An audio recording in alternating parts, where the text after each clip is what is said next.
Opportunity எல்லா இடத்துலயும் கிடைக்கிறதுக்கு சாத்தியம் இல்லை. ஏன்னா நான் அநேக சர்ச்சஸ் போயிருக்கும் போது நான் பார்த்திருக்கும் போது ஐ திங்க் இந்த கான்செப்ட் மூலியமாக விமென்ஸ்க்கு இவ்வளோ ப்ரையாரிட்டியோ இல்லை ஆப்பர்ச்சுனிட்டி கொடுக்கறது ரொம்ப குறைவா இருந்தது. But as a life span change ஆகிட்டே இருக்கு. Now you can see the differences. நம்ம ஆஃபீஸ் எக்ஸாம்பிள் எடுத்தா கூட ஐ திங்க் விமென்ஸை இப்போ ரொம்ப ப்ரையாரிட்டியா கொண்டு போறாங்க. as the diversity and inclusion is become one of the major topic. So எல்லா இடத்துலயும் விமென்ஸ் பர்சன்டேஜ் எவ்வளோ இன்க்ரீஸ் பண்ணுமோ அது ஏன்னு சொல்லிட்டு நமக்கு தெரியுங்களா? ஏன் தெரியும்? I think you just have to clap your hands. நம்ம பெஸ்டா இருக்கிறோம். That is the reason they want all the women to be on top. அவ்வளவுதான். You just have to tell you're perfect. You don't have ன்னு சொல்லிட்டு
கடவுளுக்கு தெரியும் ஆண்களால் அந்த responsibility எடுக்க முடியாதுன்னு தான் துணையை வந்து ஏவால கொடுத்தாரு.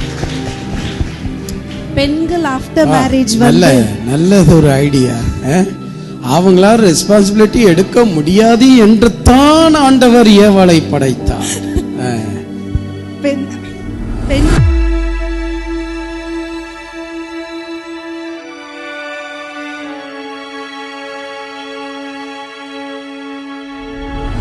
ரெஸ்பான்சிபிலிட்டி இருக்கிறதுனால தான் சபையை கூட மனவாட்டின்னு சொல்றாங்க. ஏன்னா பெண்களுக்கு வந்து அந்த ரெஸ்பான்சிபிலிட்டி பாருங்க. அப்ப இத்தனை ஆண்கள் இருந்தும் கூட சபைய இல்ல அந்த மனவாட்டி என்று சபைக்கு பெண்களைத்தான் குறிக்கிறார். ஏன்னா ரெஸ்பான்சிபிலிட்டிங்க பிரதர் அது கொஞ்சம் அதிகமா இருக்கிறதுனால பெண்களை குறித்து தான் அந்த எக்ஸாம்பிள் கொண்டு போறாங்க.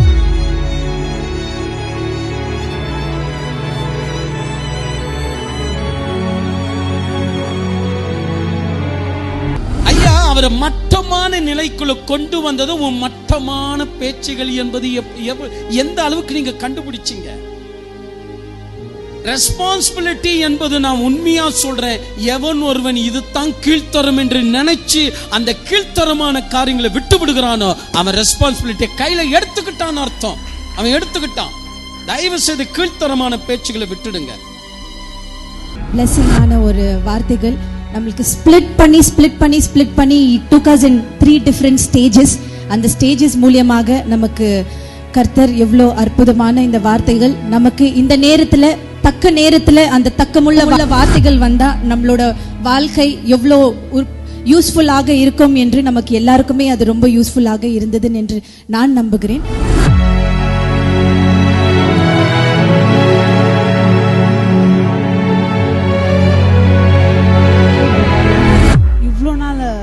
நம்ம என்ன ரெஸ்பான்சிபிலிட்டி வாழ்க்கையில் கற்றுட்டு வந்துன்றது எல்லாமே ஜீரோவாக தான் நான் இப்போ பார்க்குறேன்.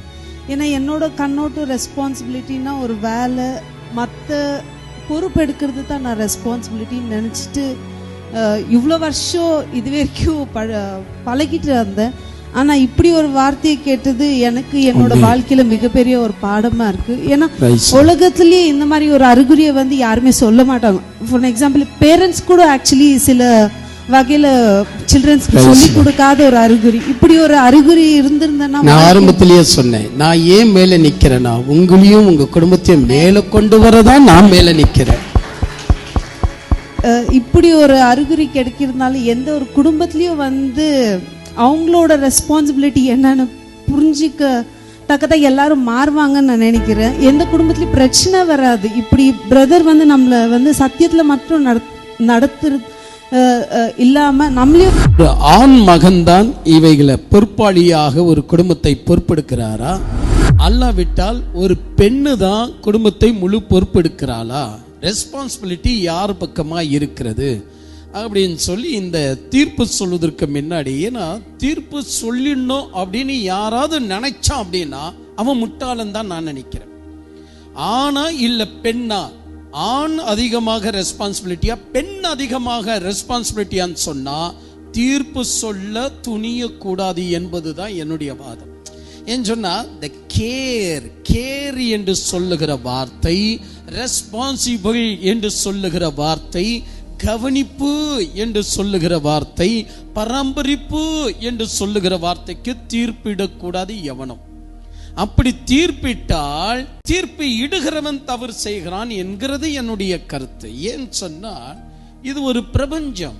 இந்த பிரபஞ்சத்தில் ஆண் பெண்ணி என்பது ஒரு வடிவத்தில் தான் அவர்கள் வித்தியாசம் பட்டிருக்கிறார்களே ஒழிய ஏதோ ஒரு சில வடிவத்தில் தான் வித்தியாசப்பட்டிருக்கிறார்களே ஒழிய, ஆனால் மனோபலத்தால் அகபுறத்திலும் இகபுறத்திலும் இரண்டு பக்கம் பார்ப்போம் என்றால் எந்த வித்தியாசமும் கிடையாது என்பதுதான் மறுபக்கத்தின் ஒரு சத்தியம்.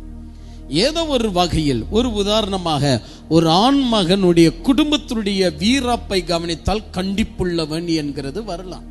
ஏன்னா ஒரு குடும்பத்துல கண்டிப்பு என்பது இருக்கும் போதுதான் அந்த குடும்பம் சரியாக வருகிறது. ஆனால் ஏன் அதிகமாக ஒரு குழந்தைய பெண் வளர்த்தி விடுகிறாள்? ஏன் பெண்ணுக்குத்தான் அதிக பொறுப்பு வருகிறது? ஒரு பிள்ளையுடைய கவனிப்பு ஏன் அம்மாமார்களுக்கு வருகிறது, பெண்ணுக்கு வருகிறது அப்படி நம்ம கவனித்து பார்த்தால் இங்க இரண்டு வகை ஸ்லைட்டா சேஞ்ச் ஆகுது. அது என்னன்னு சொன்னா, ஒரு ஆண் மகன் ரொம்ப சீக்கிரத்துல ஒரு கண்டிப்புள்ள குணங்களுக்கு உள்படக்கூடியவன். ஆனா ஒரு பெண் மகள் ரொம்ப சீக்கிரத்தில் கனிவானதற்கு உள்படக்கூடியவள். இங்க கனிவு, அங்க கண்டிப்பு. இங்க கனிவு, அங்க கண்டிப்பு. இப்படி இருப்பதனால இருந்தா நாம என்ன நினைக்கிறோம், சில விதங்களை நாம் பார்க்கும் போது அடடட பெண்ணு ரொம்ப பொறுப்பாளி, ரொம்ப ரெஸ்பான்சிபிள், கேர் எடுக்கிறா தன்னுடைய குடும்பத்தை குறித்து அப்படி நம்ம நினைக்கிறோம். ஆனா இந்த இடத்துல இவர் கண்டிப்பா இருப்பதனால் இவர் என்னத்தை எடுக்க போறார், இவர்கிட்ட இருந்து என்ன நடக்க போகுது அப்படின்னு சொல்லி அதிக ரெஸ்பான்சிபிள் பெண்கள் கிட்ட இருக்குதாக நம்ம சில நேரங்களில் நிர்ணயிக்கும் என்று சொன்னால் தவறாகிவிடும். இப்போ ரெஸ்பான்சிபிள் என்று சொன்னால் என்னன்னு ஃபர்ஸ்ட் அதை நம்ம கவனிச்சுட்டா தான் தீர்ப்பை நம்ம கடைசியில் கவனிக்க முடியும். நம்ம ஒருவேளை ஒரு டிக்ஷனரி எடுத்து ரெஸ்பான்சிபிள் உடைய மீனிங் என்ன அப்படி நம்ம கவனிச்சா அவன் ஒரு மீனிங் கொடுப்பான். அந்த மீனிங்கை படிக்கிறதுனால இருந்து நம்ம எல்லா விஷயத்தையும் நம்ம தெரிந்து கொண்டோம் என்ற காரியமாகாது. ஒரு விஷயத்தை எப்பொழுதும் நாம் புரிந்து கொள்ள வேண்டும். அது என்ன அப்படின்னு சொன்னா, நீ எதை ஸ்கூல்ல படித்தாயோ நல்லா கவனித்துக் கொள்ளணும். நீ எதை ஸ்கூல்ல படித்தாயோ அது உன்னுடைய மூளைக்கு மட்டும்தான் சம்பந்தமாகும். ஆனால் எவையெல்லாம் நீ வெளியே வந்த பிறகு அனுபவத்தில் படிக்கிறாயோ, அனுபவத்தை நீ ஏற்றுக்கொள்கிறாயோ அதுதான் உன் வாழ்க்கையின் படிப்பாகும். சோ மூளையின் படிப்பு வேற, வாழ்க்கையின் படிப்பு வேற. வாழ்க்கையின் படிப்பை ஸ்கூல்ல நம்ம ஒரு நாளும் படிக்க முடியாது, அது மூளைக்கு சம்பந்தப்படுகிற படிப்பு. ஆனால் அனுபவத்தின் மூலியமாக ஒவ்வொரு விஷயத்தையும் நம்ம தெரிஞ்சுக்கிறோம் பாருங்க. அனுபவத்தின் மூலியமா நிறைய பாடங்கள் நம்முடைய மனதுக்குள்ள புகுத்தப்படுகிறது பாருங்க. அப்போதுதான் நாம் படிப்பாளிகளாக மாறுகிறோம், அப்பொழுதுதான் நம்ம கற்றுக்கொண்டவர்களாக மாறுகிறோம். அப்படி இருக்க நம்ம ஒரு தெளிவான ஒரு விஷயத்துல உள்நோக்கி நாம் போவோம் என்று சொன்னால், யார் குடும்பத்தில் அதிக பொறுப்பாளிகள் என்பதை விட பொறுப்பு என்றால் என்ன என்பதை நம்ம பார்க்கலாம். எப்பொழுது ஒரு மனிதனுடைய வாழ்க்கையில பொறுப்பு உயர்த்தப்படுகிறது, எப்பொழுது ஒரு மனிதனுடைய வாழ்க்கையில பொறுப்பு இகழப்படுகிறது, இதுதான் மிக முக்கியமாக நம்ம கவனித்து விட்டால் அடுத்தது நம்முடைய குடும்பத்துல பொறுப்பு இல்லாம இருக்கிறவங்க யாருன்னு ஈஸியா கண்டுபிடித்து விடலாம். அப்படி இல்லை என்று சொன்னா நமக்கு ரொம்ப கஷ்டமாயிடும். தீர்ப்பு சொல்லுவது கூட குருட்டுத்தனமான ஒரு தீர்ப்பாக மாறிவிடும்.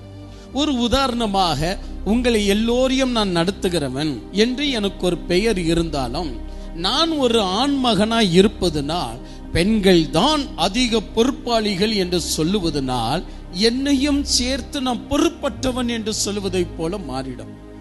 இல்லை இல்லை, ஆண்கள் தான் மிகவும் பொறுப்பாளிகள் என்று சொல்லுவதனால் என் காலரை உயர்த்திக்கிட்டாலும் என் வீட்டில் வந்து விசாரித்து பார்க்கும்போது அவர் என்னங்க பொறுப்பு அப்படின்னு சொல்வார்கள் என்றால் என்னுடைய தீர்ப்பு குருட்டுத்தன்மையாக மாறிவிடும். அப்ப தீர்ப்பு கொடுக்கிற அந்த அம்சம் இருக்கு பாருங்க, அந்த நேரம் இருக்கு பாருங்க, அதுதான் ஒரு பொன்னான நேரம். அதுல தான் நம்ம அதிக கவனத்தை செலுத்துறோம். இப்ப தீர்ப்பு என்ன சொல்ல போகிறார் அப்படின்னு. ஏனவைதான் ஒரு பொறுப்பு என்று சொல்லப்படுகிறது. ஒரு சின்ன உதாரணத்துடன் நான் சொல்லுகிறேன். ஒரு சின்ன உதாரணத்துடன், இப்போ நான் ஏன் மேல நிக்கிறேன், நீங்க ஏன் கீழே நிக்கிறீங்க? ஏன் சொன்னா, ஆரம்பத்துல சகோதரி பிந்து அவங்க சொன்னாங்க, ஒரு விஷயத்தை நம்முடைய பாஸ்டர் அப்படின்னு அவர் மேலே ஏன் நிற்கிறாரு அப்படின்ற காரணத்தை குறித்து அவங்க சொல்லும் போது ஒரு அருமையான வார்த்தையை சொன்னாங்க. அதை நீங்க கவனிச்சிங்களான்னு தெரியாது. அவங்க என்னன்னு சொன்னாங்க அப்படின்னா, நமக்கும் சில வாய்ப்புகளை அவர் உருவாக்கி கொடுக்கிறார், அந்த வாய்ப்புகளை நம்ம பயன்படுத்திக்கணும்னு அவங்க சொன்னது. அதை முன்னிட்டு நான் சொல்லுகிறேன். இப்போ நல்லா நினைச்சு பாருங்க, நான் ஏன் மேலே இருக்கிறேன், நீங்க ஏன் கீழே இருக்கிறீங்க? சிலருங்க சொல்லுவாங்க, நான் ஏன் மேல இருக்கிறேன்னு தெரியுமா, உனக்கு கணக்கு போட தெரியல, நீ ஒரு மக்கு ஜாம்பராணி, அவ்வளவு சீக்கிரத்துக்குள்ள உன்னை நான் ஆட்சி செய்து என் வாழ்க்கையை நான் முடிச்சுக்கலாம், அதனாலதான் நான் மேல இருக்கிறேன். இது சிலருடைய பதில். இன்னும் சிலர்கள், ஐயா நீங்க ஏன் மேல இருக்கிறீங்க, நாங்கெல்லாம் ஏன் கீழே இருக்கிறோம் அப்படின்னு கேட்டா, உன் வளர்ச்சியே அவ்வளவுதான், அதுக்கு நான் என்ன பண்ண முடியும், என் வளர்ச்சி பத்தியா என்ன மேல நிற்க பண்ணிருக்கு, உன் வளர்ச்சி பத்தியா ஒன்றுமே இல்லை, அதனாலதான் உனக்கு கீழே நிற்க பண்ணிருக்கு. இப்படி எல்லாம் ஏடங்கூடமான பதில் கொடுப்பாங்க. ஆனா சகோதரியை முன்னிட்டு நான் ஒரு வார்த்தை சொல்றேன். நான் உங்களுக்கும் எனக்கும் கம்பேர் பண்ணி ஒரு வார்த்தை சொல்றேன். நான் ஏன் மேல நிக்கிறேன் என்பதை புரிந்து கொள்ளுங்க, நீங்க ஏன் கீழே நிக்கிறீங்க என்பதை புரிஞ்சுக்கங்க. நான் ஏன் மேல நிக்கிறேன் என்று சொன்னால், ஐயா நீங்கள் அறிவிலையும் அனுபவத்திலையும் உயர்ந்தது போல பாருங்க, ஐயா நீங்கள் அனுபவத்திலையும் அறிவிலையும் உயர்ந்தது போல எங்களையும் எங்க பிள்ளைகளையும் அறிவிலையும் அனுபவத்திலையும் உயர்த்துவீங்க என்ற நம்பிக்கையில நாங்கள் உங்களை மேல உயர்த்தி வச்சிருக்கிறோம். இதான் உண்மை, இதான் உண்மை. நான் ஏன் உயர்வுக்குள்ள இருக்கிறேன் என்றால், உங்க பிள்ளைகளையும் உங்களையும் உயர்வுக்குள்ள கொண்டு வரதான் நான் உயர்வுக்குள்ள இருக்கிறேனே ஒழிய, என் உயர்வுடைய தாளந்தை குறித்து நான் பேச வரல, என்னுடைய உயர்வுடைய ஞானத்தை குறித்து நான் பேச வரவில்லை. உங்களை உயர்த்த வேண்டும், உங்களுடைய பிள்ளைகளை அறிவிலையும் அனுபவத்திலையும் வளர்த்தி விட வேண்டும், அவர்களை புத்திசாலியாக மாற்ற வேண்டும், இறைவனுக்கு அவர்கள் ஏற்புடையவர்களாக மாற்ற வேண்டும், சமுதாயத்தில் விழிப்புணர்வுகளாக மாற்ற வேண்டும், குடும்பத்தில் மிகவும் ஜாகிரதை உள்ளவர்களாக மாற்ற வேண்டும். உங்களை உயர்த்துவதற்காக தான் சற்று உயர்வுக்குள்ள நான் இருக்கிறேனே ஒழிய, மாறாக என் மேல இருக்கிற நம்பிக்கை உங்களுக்கு குறைந்து போக வேண்டாம், அடுத்த கணமே நானும் கீழே இறங்கி விடுவேன் என்பதுதான் இதனுடைய ஒரு கூறி என்று சொல்லலாம். அப்போ அப்படி இருக்கும் போது ரெஸ்பான்சிபிலிட்டி என்கிற வார்த்தையுடைய உண்மையான கருத்துக்கு தீர்ப்பிட எவராலையும் முடியாது என்பதுதான் என்னுடைய கருத்து. அது முடியாது. இது என்னுடைய கருத்து மட்டுமல்ல, யோசித்து பார்த்தா உங்களாலேயும் முடியாது. அட தவறுடா, தீர்ப்பே சொல்லாம இப்ப முடிக்க போறானா அப்படின்னு நினைக்க கூடாது. நான் தீர்ப்பு சொல்ல வர்றேன், ஆனால் ஃபர்ஸ்ட் நீங்க சிந்திக்கணும், ரெஸ்பான்சிபிலிட்டிக்கு எவனும் தீர்ப்பு கொடுக்க முடியாது. இப்போ யாரையாவது நம்ம வந்துட்டு இவன் உருப்படவே மாட்டான், இவன் கெட்டவன் எப்படி சொல்ல முடியும்? எப்படி சொல்ல முடியும்? இன்னைக்கு கெட்டவனா இருக்கிறவன் நாளைக்கு திடீரென்று நல்லவனா மாறிடுவான், இன்னைக்கு நல்லவனா இருக்கிறவன் நாளைக்கு திடீரென்று கெட்டவனா மாறிடுவான். நான் எப்படி தீர்ப்பு கொடுக்க முடியும்? இதுதான் நம்ம நினைக்க வேண்டியது. அன்றைக்கு ஊதாரியா சுத்திட்டு இருந்தவன் திடீரென்று ரெஸ்பான்சிபிலிட்டியா மாறிடுவான். அது நமக்கு தெரியாது. அவங்களுக்குள்ள இப்படி இருக்கிறதா நமக்கு தெரியாது. இப்படி ஒரு டேலண்ட் இருக்கிறதா? நான் என்னுடைய அனுபவத்தில் நான் சொல்லுகிறேங்க, ஒரு குடும்பம் பாரம் இல்லாம வருது, சாப்பிடுது, எங்கடா போற அப்படின்னு அப்பா மிரட்டினா, இந்த பாரு என்ன மிரட்டுதெல்லாம் வச்சுக்காத நீ அப்படின்னு சொல்லிட்டு இந்த ஆண் மகன் போயிடுவான். அவனை பெத்துவதற்கு பதிலாக ஒரு கழுதையை பெத்திருந்தா ஏதோ ஒரு பாரத்தை சுமந்திருக்கு, அந்த கழுதையை விட மோசமானவனை நான் பெத்துட்டேனே அப்படின்னு அவங்க அப்பா அழுவார். ஆனா வாழ்க்கை இப்படியே இருந்திருக்கவில்லை. நான் கவனித்த ஒரு வாழ்க்கையை நான் சொல்றேன். அவங்களுடைய அப்பா எதிர்பாராம ஆக்சிடென்ட்ல செத்துட்டார், எதிர்பாராம செத்துட்டார். அந்த குடும்பம் கண் கலங்கி நிக்கிற நேரத்துல அவனுக்குள்ள ஏதோ ஒரு ஊடுருவி ஒரு பாடம் புகுத்தப்பட்டது. எப்படின்னே தெரியல, திடீரென்று சொல்லி அவனா குடும்பத்தை அந்த பொறுப்பெடுக்க ஆரம்பித்தான்.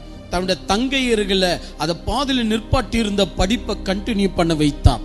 தங்கையர்களுக்கு திருமணம் செய்ய வைத்தான். குடும்பத்துடைய காரியங்களை கவனிக்க ஆரம்பித்தான். இவன் ஊதாரி, இவனை பெற்றுவதற்கு பதிலாக ஒரு கழுதியை பெற்றிருக்கலாம். இவன்லாம் உருப்படுவானா? இவன் சமுதாயத்துக்கு தண்டசோரி என்று நினைத்த அவங்களுடைய தகப்பனுக்கு தெரியாது, அவர் மரித்து விட்டார். ஆனால் அவங்க தகப்பனை விட இவன் அவ்வளவு பொறுப்பாளியாக மாறினான். அப்போ ரெஸ்பான்சிபிலிட்டியுடைய மீனிங் என்ன என்பது தெரியாம எவரையும் நம்ம கை காட்டி இவர்கள் தான் ரெஸ்பான்சிபிள் உள்ளவர்கள், இவர்கள் தான் ரெஸ்பான்சிபிலிட்டி உள்ளவர்கள் என்று தீர்ப்பு கொடுக்க முடியாது.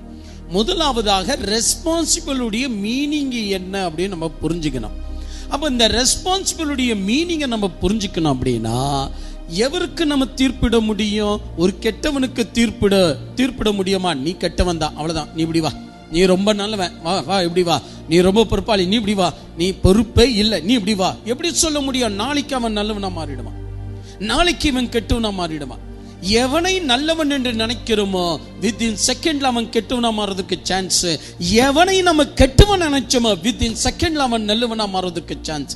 எவனுக்கு பொறுப்பில் நினைக்கிறோமோ வித்தின் இயற்குள்ள அவன் பொறுப்பாளியா மாறிடுவான். ஆனா வாழ்க்கை ஸ்பேன் மிக பெருசா இருப்பதனால் இவன் பொறுப்பற்றவனாக மாறுவதற்கு சான்ஸ் உண்டு. அப்படின்னா ரெஸ்பான்சிபிள் என்பது எதை குறிக்கிறது என்று சொல்லி பார்த்தால் அது ஒருபோதும் கெட்ட மனிதர்களையும் இல்ல நல்ல மனிதர்களையோ குறித்து சொல்லுவதில் அல்லவே அல்ல. காலம்தான் நிர்ணயிக்க வேண்டியதாக இருக்கு. காலத்துல அந்த ரெஸ்பான்சிபிலிட்டி நிர்ணயிக்க கூடியதாக இருக்கு. இதை முதலாவதாக நாம் மனதில் கொள்ள வேண்டும். காலம் என்பது எல்லாருடைய வாழ்க்கையில வருவதனால் அந்த காலம் தான் என்ன செய்கிறது சொன்னா அவனுக்கு தீர்ப்பை கொடுக்கிறது. ஆனா காலத்தால கூட தீர்ப்பு கொடுக்க முடியாதவர்களை தான் நம்ம சமுதாயத்துல வெட்டி சுவர் இவன் எதற்குமே யூஸ் இல்லை அப்படி நம்ம சொல்ல முடியுமே ஒழிய, ஆனா காலம் முடிவதற்குள்ள ஒருவனையும் நம்மால தீர்ப்பு சொல்ல முடியாது. இரண்டாவது நம்ம பண்ற ஒரு பெரிய மிஸ்டேக் என்ன அப்படின்னா, ஹார்ட் ஒர்க் பண்றவங்க தான் ஒரு பெரிய ரெஸ்பான்சிபிலிட்டி என்று நினைக்கிறது முட்டாள்தனம். ஃபர்ஸ்ட் நான் சொன்னேன், ஒரு அனுபவத்தை கேரக்டரை வச்சுட்டு யாரையும் ரெஸ்பான்சிபிலிட்டி உள்ளவங்க அப்படின்னு சொல்லக்கூடாது. ஏன்னா இன்னைக்கு இருக்கிறவன் கெட்டவன் நாளைக்கு நல்லவனா மாறிடுவான், இன்னைக்கு இருக்கிறவன் நல்லவன் நாளைக்கு கெட்டவனா மாறிடுவான், யாராலையும் எதுவும் சொல்ல முடியாது அப்படின்னு ஃபர்ஸ்ட் அம்சத்தை சொன்னேன். இரண்டாவது அம்சம் என்னன்னு சொன்னா, ஹார்ட் ஒர்க்கை வைத்து எவனையும் நம்ம ரெஸ்பான்சிபிலிட்டி உள்ளவங்க அப்படின்னு தீர்ப்பு கொடுக்க முடியாது. ஏன்னா ஹார்ட் ஒர்க் என்னப்படுது, கஞ்சக்காரன் கூட ஹார்ட் ஒர்க் பண்றான், ஆனா குடும்பத்திற்கே காசு கொடுக்க மாட்டான், ஆனா அவன் ஹார்ட் ஒர்க் பண்றான். இப்போ ஒரு மனிதன் ரொம்ப ஹார்ட் ஒர்க் பண்றாப்புல, நைட் டியூட்டி செய்யறாப்புல, அந்த டியூட்டி செய்யறாப்புல, கை நிறைய சம்பாதிக்கிறாப்புல, பாக்கெட்ல அப்படியே நிறைய பணம் இருக்கிறது, பேங்க்ல சேர்த்து வச்சிருக்கிறாப்புல. ஆனா உங்களுக்கு ஒரு விஷயம் தெரியுமா, அவன் தனக்கே ஒரு செருப்பு கூட வாங்காதவன், தனக்கே ஒரு காஃபி கூட வாங்காதவன், தனக்கே எங்க போனாலும் ஓசில ஒரு காஃபி கிடைக்குமா, ஓசில யாராவது தனக்கு புக் பண்ணி தருவாங்களா, ஓசில ஏதாவது சாப்பாடு கொடுப்பாங்களா. ஆனா இவங்களுக்கு சொந்த வீடு எல்லாம் இருந்து கூட ஒரு சின்ன அளவுக்கு கூட யூஸ் பண்ண மாட்டாங்க. இப்ப நீங்க என்ன நினைக்கிறீங்க? ஆகையால் ஒரு பெண்மணி இடுப்பை கட்டிட்டு வேலைக்கு போறானா அவருடைய பெயர் ரெஸ்பான்சிபிள் என்று ஆகாது. ஒரு ஆண் மகன் உழைத்து நைட்டு தான் வீடு திரும்புகிறான் என்றால் அவன் ரெஸ்பான்சிபிள் உள்ளவன் என்றெல்லாம் பெயரிட முடியாது. ஏன்னா ரெஸ்பான்சிபிள் என்பதற்கு வேறொரு மீனிங் இருக்கு, அது நம்முடைய டிக்ஷனரியில கிடைக்காது.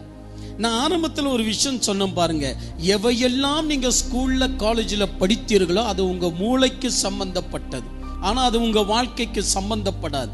ஆனா எவையெல்லாம் அனுபவங்கள் உங்களுக்கு பாடமாக மாற்றிக்கொள்றீங்களோ அதுதான் உங்க வாழ்க்கைக்கு சம்பந்தப்படுகிறது என்று சொன்ன கருத்தை மறக்காதீங்க. அப்படி நம்ம மறக்காம இந்த விஷயத்தை பார்ப்போம் என்றா நம்முடைய வாழ்க்கையில இந்த ரெஸ்பான்சிபிள் என்பதற்கு தீர்ப்பு கொடுக்க நம்முடைய படிப்புகள் நமக்கு உதவாது. அப்படின்னா டிக்ஷனரியில இதுக்கு மீனிங் இல்லை. படிப்புகள் நமக்கு உதவாது, அனுபவங்கள் தான் நமக்கு உதவக்கூடியது. வாங்க அந்த அனுபவம் எப்படிப்பட்டது என்பதை பார்ப்பதற்கு முன்னாடி மெதுவா உங்களை அழைத்து செல்லுகிறேன். உங்க மூளை யோசிக்கும்படியாக, உங்க சிந்தனை செயல்படும்படியாக நான் சொல்றேன். நீங்களா ரெஸ்பான்சிபிள் உள்ளவர்கள், இல்ல ஐயாமார்கள் தான் ரெஸ்பான்சிபிள் உள்ளவர்களா? அம்மாவா இல்ல ஐயாவா? பெண்களா அல்லது ஆண்களா? மனைவியா அல்லது கணவனா? இல்ல ஆண்மகனா இல்ல பெண் மகளா? யார் தான் ரெஸ்பான்சிபிள் உள்ளவர்கள் என்பதை தீர்ப்பு கொடுக்கணும்னா நான் உண்மையா சொல்லுகிறேன், அந்த தீர்ப்பை நீங்கள் தான் கொடுத்துக்கணும். ஏன்னு சொன்னா அந்த தெளிவை மட்டும்தான் நான் கொடுக்க முடியும். அந்த தெளிவை கொடுத்து விட்டால் நீங்கள் தீர்ப்பை நீங்களே கொடுத்துட முடியும். இதை பார்த்தீங்களா இந்த ஜட்ஜி எப்படி அப்படின்னு? இதாங்க நமது ஆண்டவர் தண்ணியை குறித்து ஒரு வார்த்தை சொல்லுவார், தீர்ப்பு கொடுப்பது என்னுடைய வேலை அல்ல அப்படின்னார். ஏன்னா தீர்ப்பு கொடுக்கிறது என்னுடைய வேலை அப்படின்னு சொல்லிட்டா அப்ப தெளிவாக்குறது யாருடைய வேலை என்று போயிடும். அதனாலதான் இயேசு கிறிஸ்து என்ன பண்ணார் அப்படின்னா, தீர்ப்பு கொடுக்கிறது என்னுடைய வேலை அல்ல, மாறாக உங்களை தெளிவாக்குறது என்னுடைய வேலை. உங்களை நான் தெளிவாக்கி விட்டால் தீர்ப்பு உங்க கையிலேயே இருக்கும். நீங்களா முடிவு பண்ணிக்குவீங்க, நீங்க யாரு, செம்மறியாடா இல்ல வெள்ளாடா, நீங்களா தீர்மானம் பண்ணிக்குவீங்க. நீங்க யாரு, நீதிமானா அல்லது பாவிகளா, நீங்களா தீர்மானம் பண்ணிக்குவீங்க.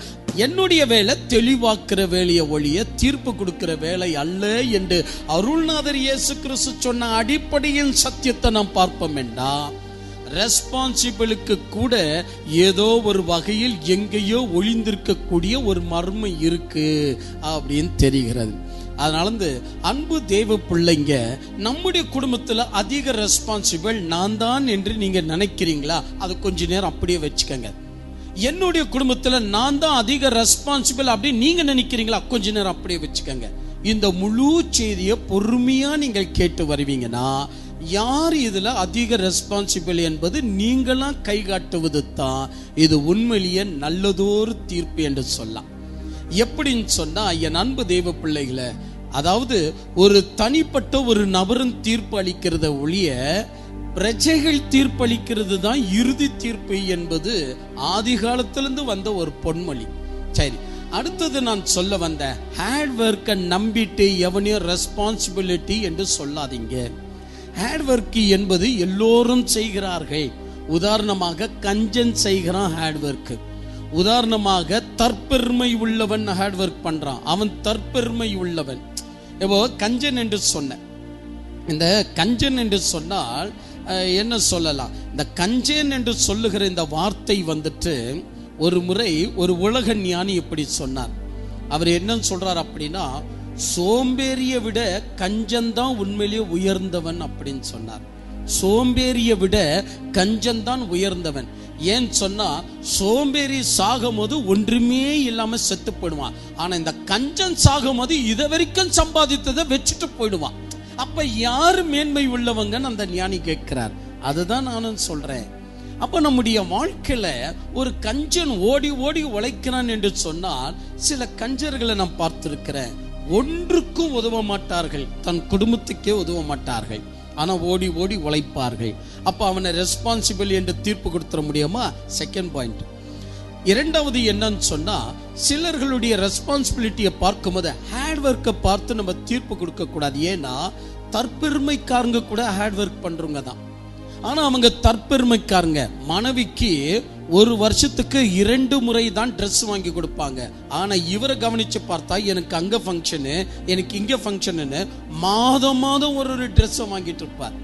நான் ஆரம்பத்திலே உங்களுக்கு நான் சொன்ன ஒரு விஷயத்தை, நான் எத்தனை ட்ரெஸ் நான் பெறுகிறேன் என்பதை நான் மனசுல வச்சுக்குவேன். அதை வச்சுட்டு நான் வீட்டுக்கு வந்த பிறகு அவங்க கையில பணத்தை கொடுத்துட்டு சொல்லுவேன், இன்னும் எவ்வளவு ட்ரெஸ் வாங்கணுமோ வாங்கிக்கன்னு சொல்லுவேன். ஏன்னு சொன்னா, நான் மட்டும் வாங்குவது அது குற்றமாயிடும். அதனால நீயும் வாங்கிக்க, இதை வச்சுக்க, எத்தனை வேணும் என்றாலும் வாங்க. அவங்க என்ன பண்ணுவாங்க, ஒரு 5 ட்ரெஸ் வாங்குவாங்க. 5 ட்ரெஸ் வாங்கிட்டு வந்து போன வாரம் என்கிட்ட காட்டுறாங்க. நான் சொன்னேன், உனக்கு அவ்வளவு கூட அறிவு இல்லை. நான் தான் சொல்றேனே 15 வாங்குன்னு சொல்றேனே, 10 வாங்குன்னு சொல்றேனே, எதுக்கு 5 வாங்கிட்டு வந்து நிக்கிற? இது என்ன குவாலிட்டி? இது இந்த குவாலிட்டி நமக்கு தேவையா? இதை விட நல்ல குவாலிட்டி. இப்போ இதை போல ஒரு வார்த்தைகள் ஒரு கணவன் பேசுவானா என்பதை நீங்க சிந்தித்து பாருங்க. இது என்ன குவாலிட்டி? நீ இன்னும் அதிக நல்ல குவாலிட்டி நீ வாங்கணும் அப்படின்னு சொல்ல முடியுமா? அப்ப நான் சொல்லுகிறேன் என்று சொன்னால் இதான். அப்ப தற்பெருமை உள்ளவன் கூட உழைக்கிறான், தன் மனைவிக்கும் கொடுக்க மாட்டான், தன் பிள்ளைகளுக்கும் கொடுக்க மாட்டான். அவர்களுக்கு வருஷத்துல 2 முறை கொடுத்தால் இவன் வருஷத்துல 10 முறை எடுத்துக்கொள்வான். இப்ப நீங்க நினைச்சு பாருங்க, தற்பெருமைக்காரன் ஓடி ஓடி உழைக்கிறத பார்த்துட்டு, என்னம்மா ரெஸ்பான்சிபிலிட்டிப்பா இவருக்கு, என்னம்மா உழைக்கிறாரு அப்படி நம்ம சொல்லக்கூடாது. ஏன் சொன்னா உழைப்பை வைத்து எவனையும் நம்ம ரெஸ்பான்சிபிலிட்டி உள்ளவங்கன்னு சொல்லக்கூடாது. இந்த பக்கம் தாயை கவனிக்கிறா, இந்த பக்கம் மாமியாரை கவனிக்கிறா, இந்த பக்கம் பிள்ளைய கவனிக்கிறா, அந்த பக்கம் கணவன் வந்த உடனே அவனை கவனிக்கிறா, இந்த பக்கம் அண்ணன் தம்பிங்களை கவனிக்கிறா, இந்த பக்கம் கணவருடைய அண்ணன் தம்பிங்களை கவனிக்கிறா, அக்கா தங்கச்சிகளை கவனிக்கிறான். என்னமா ரெஸ்பான்சிபிலிட்டி சொல்லி நம்ம தீர்ப்பு கொடுத்துடக்கூடாது. இப்ப இப்படி நம்ம தீர்ப்பு கொடுத்துருவோம் அப்படின்னு சொன்னா இந்த உழைப்புக்கு பின்னாடி என்னென்ன ஒழிந்திருக்கிறது என்பது நமக்கு மறைவாயிடும்.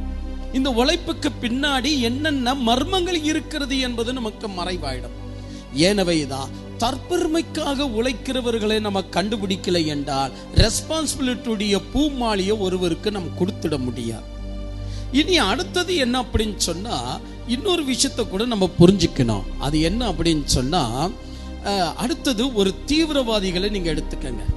முட்சாஃப பாம்பேயில் மிகப்பெரிய ஒரு குண்டு வெடிப்பு காரணம் AK-47 கன் எடுத்துட்டு வந்து உயிரோடு கூட அங்க ஸ்டேஷனில் நின்றிருந்த எல்லோரையும் சுட்டு கொண்டான். அப்படி சுட்டு கொண்ட பின்பு அவனை வெகு நாளா ஜெயில வச்சிருந்தாங்க. அந்த முட்சாஃபை பார்த்து நம்முடைய இந்தியன் கவர்மெண்ட் கேட்குது, உன்னை நாங்க தூக்கிலிட போறோம், அதனால உன்னுடைய கடைசி ஆசை என்ன அப்படின்னு கேட்கும்போது அவன் சொன்ன விஷயம் என்ன தெரியுமா? என் ரெஸ்பான்சிபிலிட்டியை நான் கரெக்டா செஞ்சிருக்கிறேன், அவ்வளவுதான் அவன் சொன்னான். என் பொறுப்பு நான் சரியா செய்திருக்கிறேன், அல்லாவுக்கு நான் என் பொறுப்பை செஞ்சிருக்கிறேன். இது எத்தனை முஸ்லீம் ஏத்துக்குவாங்க? அவனுடைய பொறுப்பு சரின்னு சொல்றான், ஆனா அடுத்த முஸ்லீம் அவனுடைய பொறுப்பை ஏத்துக்க முடியுமா? அப்போ ஒரு கெட்டவன் கூட என்ன செய்யறான்? மிகவும் பொறுப்புள்ளவனாக இருக்கிறான். அப்போ அந்த ரெஸ்பான்சிபிலிட்டி உள்ள அந்த விஷயத்தை நம்ம பார்த்த உடனே நீ ரொம்ப ரெஸ்பான்சிபிலிட்டி உள்ளவன் அப்பா எப்படி சொல்ல முடியும்? அவன் கெட்ட விஷயத்துல அல்லவா ரெஸ்பான்சிபிலிட்டி உள்ளவனாக இருக்கிறான், அவன் கஞ்சதனத்தில் அல்லவா ரெஸ்பான்சிபிலிட்டி உள்ளவனாக இருக்கிறான், அவன் தற்பெருமையில் அல்லவா ரெஸ்பான்சிபிலிட்டி உள்ளவனாக இருக்கிறான். எனவே நம்முடைய வாழ்க்கையில ரெஸ்பான்சிபிலிட்டியுடைய மீனிங்கை நம்ம கண்டுபிடிக்கணும். அந்த ரெஸ்பான்சிபிள் என்ற மீனிங் எங்க அடங்கி இருக்கிறது? நான் என்னுடைய குடும்பத்துக்கு ரெஸ்பான்சிபிள் உள்ளவன். இந்த ரெஸ்பான்சிபிள் குறித்து ஆண்டவராகிய இயேசு கிறிஸ்து சொல்றார், கொஞ்சத்துல உண்மை உள்ளவனே நீ அநேகத்திலும் உண்மை உள்ளவனாக இருப்பாய். ரெஸ்பான்சிபிளுக்கு ஆண்டவர் சொல்ற அடுத்த வேர்டு பாருங்க, உண்மை உள்ளவன் என்கிற வார்த்தை. ரெஸ்பான்சிபிலிட்டிக்கு இறைவன் கொடுக்கிற வார்த்தை பாருங்க, உண்மை உள்ளவன். கொஞ்சத்திலேயே நீ அவ்வளவு ரெஸ்பான்சிபிளா இருந்த, இப்ப நிறைய விஷயம் கொடுத்தாலும் நீ ரெஸ்பான்சிபிளா செய்வ. அந்த ரெஸ்பான்சிபிளுக்கு இறைவன் கொடுக்கிற ஒரு அருமையான சொற்கை உண்மை உள்ளவனே, உண்மை உள்ளவனே என்று சொல்லக்கூடியது. அப்ப இந்த வகையில நம்ம கவனித்து பார்த்தா ரெஸ்பான்சிபிள் என்பது ஓடி உழைக்கிற விஷயம் அல்ல, உண்மையா இருக்கிற விஷயம் என்கிற ஒரு அத்தாட்சி மறுபக்கத்துல நமக்கு தெரிய வருகிறது. அப்படி என்றால் வெரி குட், ரொம்ப நல்லது. அப்படி என்றால் என் அன்பு தேவ பிள்ளைகளை, நான் எவ்வளவு ஓடி உழைக்கிறேன் என்பதை காட்டிலும் நான் எவ்வளவு உண்மை உள்ளவனாக இருக்கிறேன் என்பது மறுபக்கத்தின் செயல் என்பது நம்ம கண்டுபிடிக்கக்கூடியவர்களாக நம்முடைய தலைகளை நிமிர்த்தி பார்க்கணும். அப்படி இருக்கும் போது ரெஸ்பான்சிபிள் யாரை சார்ந்தது? உழைக்கக்கூடியவனை சாருகிறதா?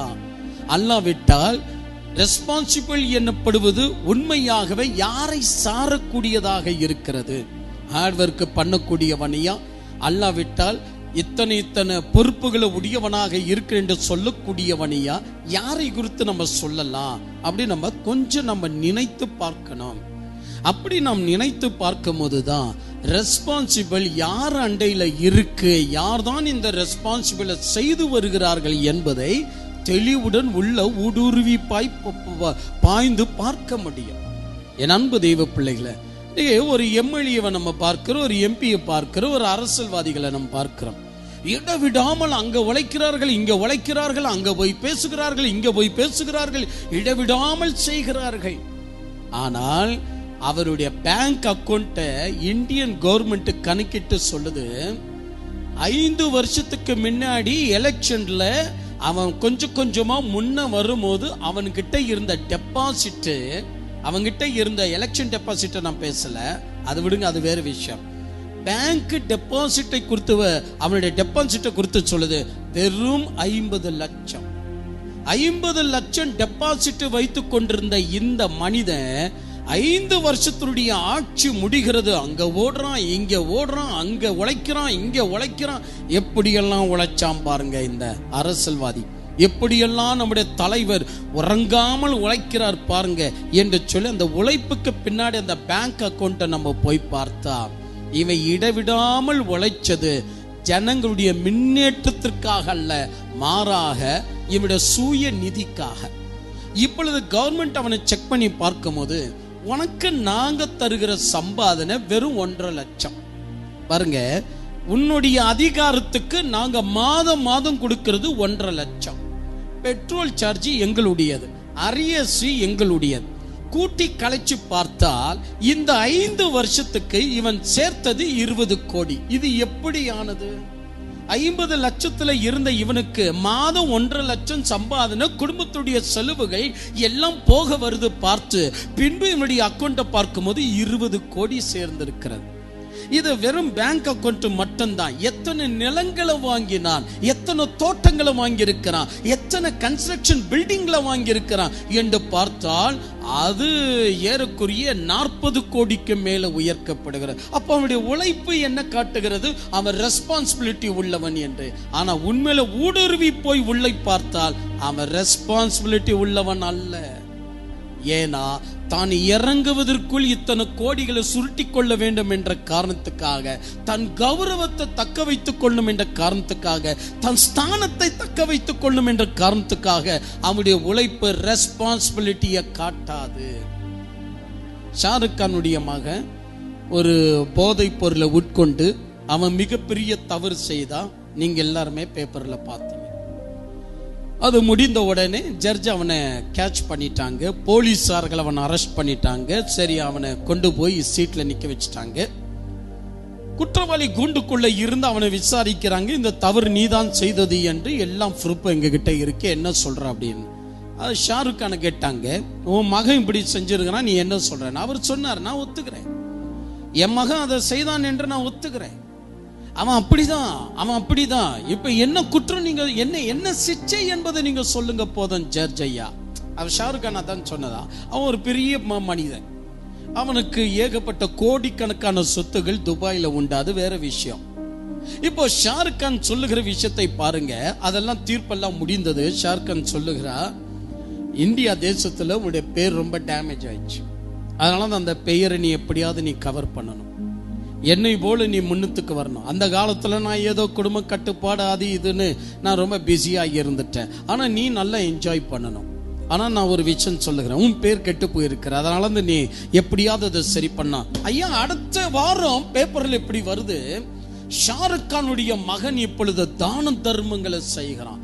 ஷாருக் கானுடைய மகன் இப்பொழுது இறங்கி வந்து அநேகர்களுக்கு மனம் இறங்குகிறான் அப்படின்னு அவனுடைய போட்டோவோடு கூட போட்டிருந்தாங்க.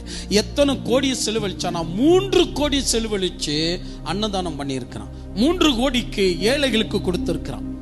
ஆக மொத்தம் அவன் செலவழித்த பணம் எவ்வளவுன்னு சொன்னா 9 கோடி. இங்க பாருங்க, நல்லா கவனிக்கணும், 9 கோடி. அவனை எல்லோரும் பாராட்டினார்கள். பரவாயில்லையே, அவன் நல்லா திருந்திருக்கிறான் அப்படின்னு சொல்லி. நான் ஒரு விஷயம் சொல்லட்டோமா, அதான் ஏழை விதவியின் காணிக்கை என்று நான் எடுத்தேன். அந்த ஏழை விதவுடைய காணிக்கை எவ்வளவுனா, அவன் மாசம் சம்பாதித்தது 30,000 ரூபாய், ஆனா அவ கொடுத்தது கடவுளுக்கு காணிக்க 3 ரூபாய். அந்த 3 ரூபாவை இறைவன் ஏன் உயர்த்தி பேசினார் என்பதற்கு அந்த செய்தியில எவ்வளவு ஆணித்தரமா சொல்லி இருக்கிற ஒன்று மட்டும் சொல்றேன். உங்க சாவு வருவதற்குள்ள, உங்க மரணம் வருவதற்குள்ள ஏழை விதவி கொடுத்த காணிக்க எப்படி 30,000 ரூபாய் சம்பாதில இருந்து 3 ரூபாய் மட்டும் எடுத்து கொடுத்ததுனால் இயேசு கிறிஸ்து ஏன் பாராட்டினார் என்பதை வாழ்க்கையில சாவதற்குள்ள இந்த மாதிரி செய்தியை கேட்டுருங்க. அப்போ என்னுடைய வாழ்க்கையில எனக்கு கற்றுக் கொடுத்தது படிப்பல்ல, என்னுடைய வாழ்க்கையில எனக்கு கற்றுக் கொடுத்தது படிப்பல்ல, அது என் மூளைக்கு சம்பந்தப்பட்டது. ஆனால் என் வாழ்க்கையில பாடங்களாக நான் கற்றுக்கொண்டது என்னுடைய அனுபவங்கள். என் அனுபவங்கள் பல வகையில் என்னை நடத்தியது. சரி, ஷாருக் கானுடைய மகன் 9 கோடி செலவழித்தான். அவனுடைய அப்பா அவனுக்கு டிப்ஸா கொடுத்திருக்கிறது 2000 கோடி. கவனித்தீங்களா? 2000 கோடியில வெறும் 9,000 கொடுக்கிறது அது அவனுக்கு சிறுசு. ஆனா ஏழைகளா இருக்கிற நமக்கு அது பெருசு. நம்ம நினைக்கிற இப்ப அவனுக்கு குடும்ப பொறுப்பு வந்து விட்டதுன்னு. இல்லை இல்லை இல்லை இல்லை, அது ஊடுருவி உள்ள போய் பார்த்தா அதனுடைய கணக்கு வேற. எனவே இந்த கணக்கு வணக்கின்படி நம்ம பார்ப்போம்னா, உழைக்கிறவர்களுடைய உழைப்பை வைத்து விட்டு அதிக ரெஸ்பான்சிபிள் உள்ளவங்க அப்படின்னு நம்மால சொல்ல முடியாது. யார் ரெஸ்பான்சிபிள் உள்ளவங்க?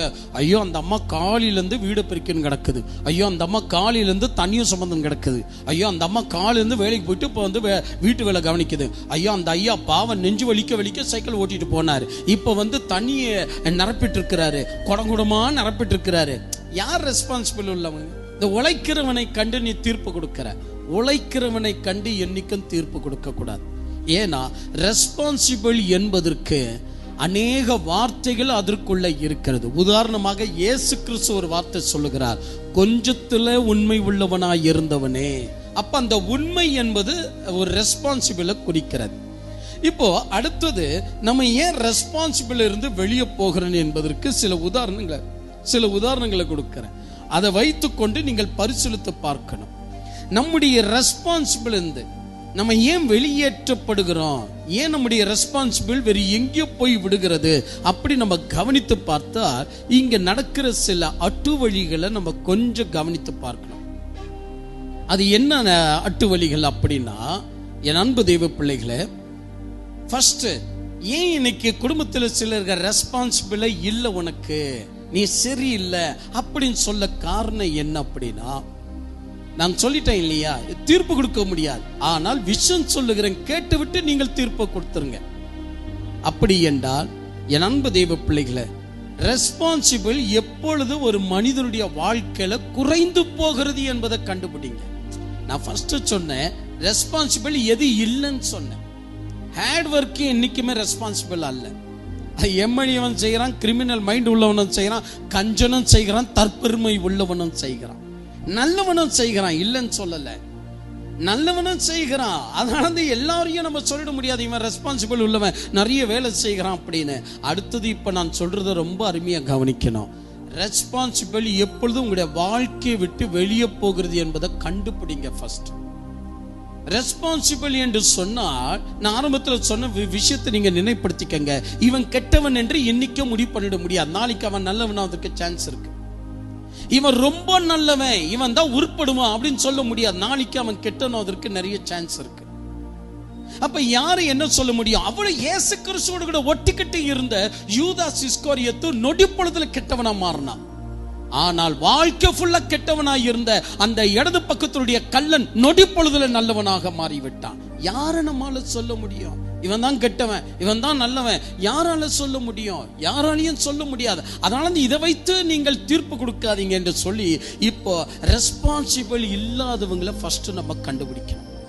இந்த ஓடி ஓடி உழைக்கிறவன், பணம் கேட்ட உடனே என்ன எவ்வளவு இந்தா இந்தா அப்படின்னு கொடுக்கிறவன் எல்லாம் நீங்க கவனித்து பார்க்கணும். இந்த பணம் எடுத்து எடுத்து கொடுக்கிறவன் ரெஸ்பான்சிபிள் நீங்க நினைக்க கூடாது.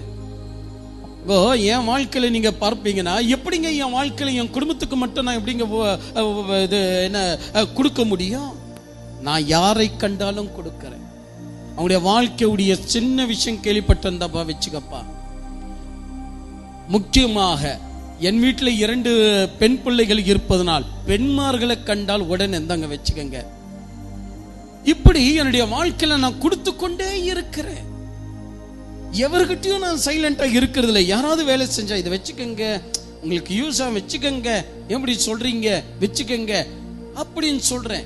விதவைங்களை கண்டா வச்சுக்கங்க, இப்போ வச்சுக்கங்க இந்தாங்க இந்த பணம் வச்சுக்கங்க அப்படி நான் சொல்லுவதுனா நீங்க நினைக்கலாம் நான் அதிக ரெஸ்பான்சிபிலிட்டி உள்ளவன. தப்புங்க, தப்பு. நானே எப்பொழுதெல்லாம் நான் பணத்தை இன்னொருவனுக்கு கொடுக்கிறேனோ, ஐயோ இவர் தான் என் பொறுப்புள்ள ஊழியக்கார், தப்பு. அது போலதான் உங்க கணவர் ஒருவேளை எடுத்து எடுத்து கொடுத்துட்டே இருக்கலாம். என்னன்னு இதங்க நான் ஃபீஸ் கட்ட போறேன், இந்த வச்சுக்க. இதங்க நான் ஆட்டோல போயிட்டு இருக்கிறேன், இந்த வச்சுக்க. இதங்க நான் வந்துட்டு கல்யாணத்துக்கு போயிருக்கிறேன், இந்த வச்சுக்க. எங்க நீங்களும் வரலாம் இல்லையா? நான் வர முடியாது. நீ வேணும் தான். யார் கூட போற? என் ஃப்ரெண்ட்ஸுங்க, அப்புறமா நாங்க எல்லாரும் சேர்ந்து வேன் வச்சுட்டு போலான்னுக்கிறோம். சேர்ந்தா வேனுக்க வச்சுக்க, போகும்போது நல்லா சாப்பிட்டுன்னு போ, இந்த வச்சுக்க. அப்போ பக்கத்துல இருக்கிற தோழி என்னன்னு சொல்லுவானே, என்னடி உனக்கு கிடைச்ச கனவன் மிகப்பெரிய ஸ்டார், நீ அதிர்ஷ்டமான வாழ்க்கை பெற்றிருக்கிற. ஆட்டோல போறேன்னு சொன்னாலும் காசு தரான், வேனை வச்சுட்டு போறேன்னு சொன்னாலும் காசு தரான். நான் துணி வாங்கிட்டு வந்தேன், அவசரமா உங்களை கேட்கலங்க அப்படின்னு சொன்னோம், நான் காசு தரான். நீங்க என்ன நினைக்கிறீங்க? காசு கொடுக்கிறவன், எடுத்து எடுத்து கொடுக்கிறவன் ரெஸ்பான்சிபிள் உள்ளவன் என்று நீங்க நினைக்கிறீங்களா? நீங்க தப்பு கணக்கு போடுறீங்க. ரெஸ்பான்சிபிள் என்பது அந்த மீனிங்க கொடுக்காது. அதற்காக காசை இறுக்கி பிடித்துக் கொள்ளுங்கன்னு நான் சொல்லல. ஆனால் ரெஸ்பான்சிபிள் என்றால் என்ன என்பது அனுபவத்தினுடைய பாடம் என்ன கற்பிக்கிறது என்பதை நம்ம கவனித்து பார்க்கணும். அப்படி கவனித்து பார்க்கல என்று சொன்னால் நம்முடைய வாழ்க்கை உண்மை எதுன்னு புரியாம போயிடும். ஏனவை தான் பணத்தை எடுத்து கொடுக்கிறார் அப்படின்னு. அவ பணத்தை எடுத்து கொடுக்கிறவன் அப்படின்னு சொன்னா RBI பேங்க்ல இருக்கிறவன் தான் ரெஸ்பான்சிபிள் உள்ளவன் சொல்ல முடியும். அப்படி சொல்ல போனா இன்னைக்கு அப்பனுடைய சொத்தை பாக்கெட்ல வச்சுக்கிட்டு யார் கேட்டாலும் தான் நீ வச்சுக்க. இன்னைக்கு உண்மையிலேயே சுலப்பம் வேண்டாம். குடும்பத்தை எப்படி கவனிக்கணும் தெரியாத அம்மா மாருங்க தண்ட சோறுக்காரங்களுக்கு எடுத்து கொடுத்துட்டா, அப்பா வரத்துக்கு முன்னாடியே நீ சீக்கிரம் வந்துடுறா, சினிமாக்கு தானே போற, இந்த வச்சுக்க. எவ்வளோ சினிமாவுடைய டிக்கெட் எவ்வளோ? 300 ரூபாமா? ஐயோ 500 ரூபாவே வச்சுக்கடா. மா என்னம்மா 500 ரூபாய் கொடுக்குற, இந்தாடா 100 ரூபாய் வச்சுக்க. எத்தனை ஃப்ரெண்டு வராங்க? 3 பேருமா. டே அப்பாக்கு சொல்லிட போறடா, இந்த 1000 ரூபாய் வச்சுக்க. மக வரும்போது அப்படியே வந்துட போறடா, இந்த இன்னொரு 1000 ரூபாய் வச்சுக்கடா, நல்லா சாப்பிட்டோடா தங்கமே, சீக்கிரம் வந்துடுறான், அப்பா வரத்துக்கு முன்னாடி வந்துடுறா. இவன் எடுத்து கொடுக்கறதுனால இந்த அம்மா ரெஸ்பான்சிபிள் உள்ளவள் என்று நீங்க நினைக்கிறீங்களா? தப்புங்க, தப்பு. இவருடைய ரெஸ்பான்சிபிலிட்டி குடும்பத்தை கெடுத்துன்னு இருக்குது, அவனுடைய வாழ்க்கை கெடுத்துன்னு இருக்கு. யாருங்க ரெஸ்பான்சிபிள் உள்ளவங்க? ஒரு சபை போதகர் ரெஸ்பான்சிபிள் உள்ளவர்னா அந்த சபை போதகருடைய உத்தியோகம் என்னன்னு நம்ம பார்க்கணும். அதை நம்ம கவனிக்கிறோமா? நான் சொல்லுகிறேன், என்னை தட்டி கேட்க யாராலையும் முடியாது. நான் உண்மையிலேயே சொல்லுகிறேன், என்னை கேட்கிற அளவுக்கு நான் எவரையும் வச்சுக்க மாட்டேன். என்னை தட்டி எவனும் கேட்க முடியாது. நான் என்ன முடிவெடுக்கிறேனோ அதுதான். நான் எங்க போறேன்னு நினைக்கிறேனோ அதுதான் அந்த இறுதி தீர்ப்பு.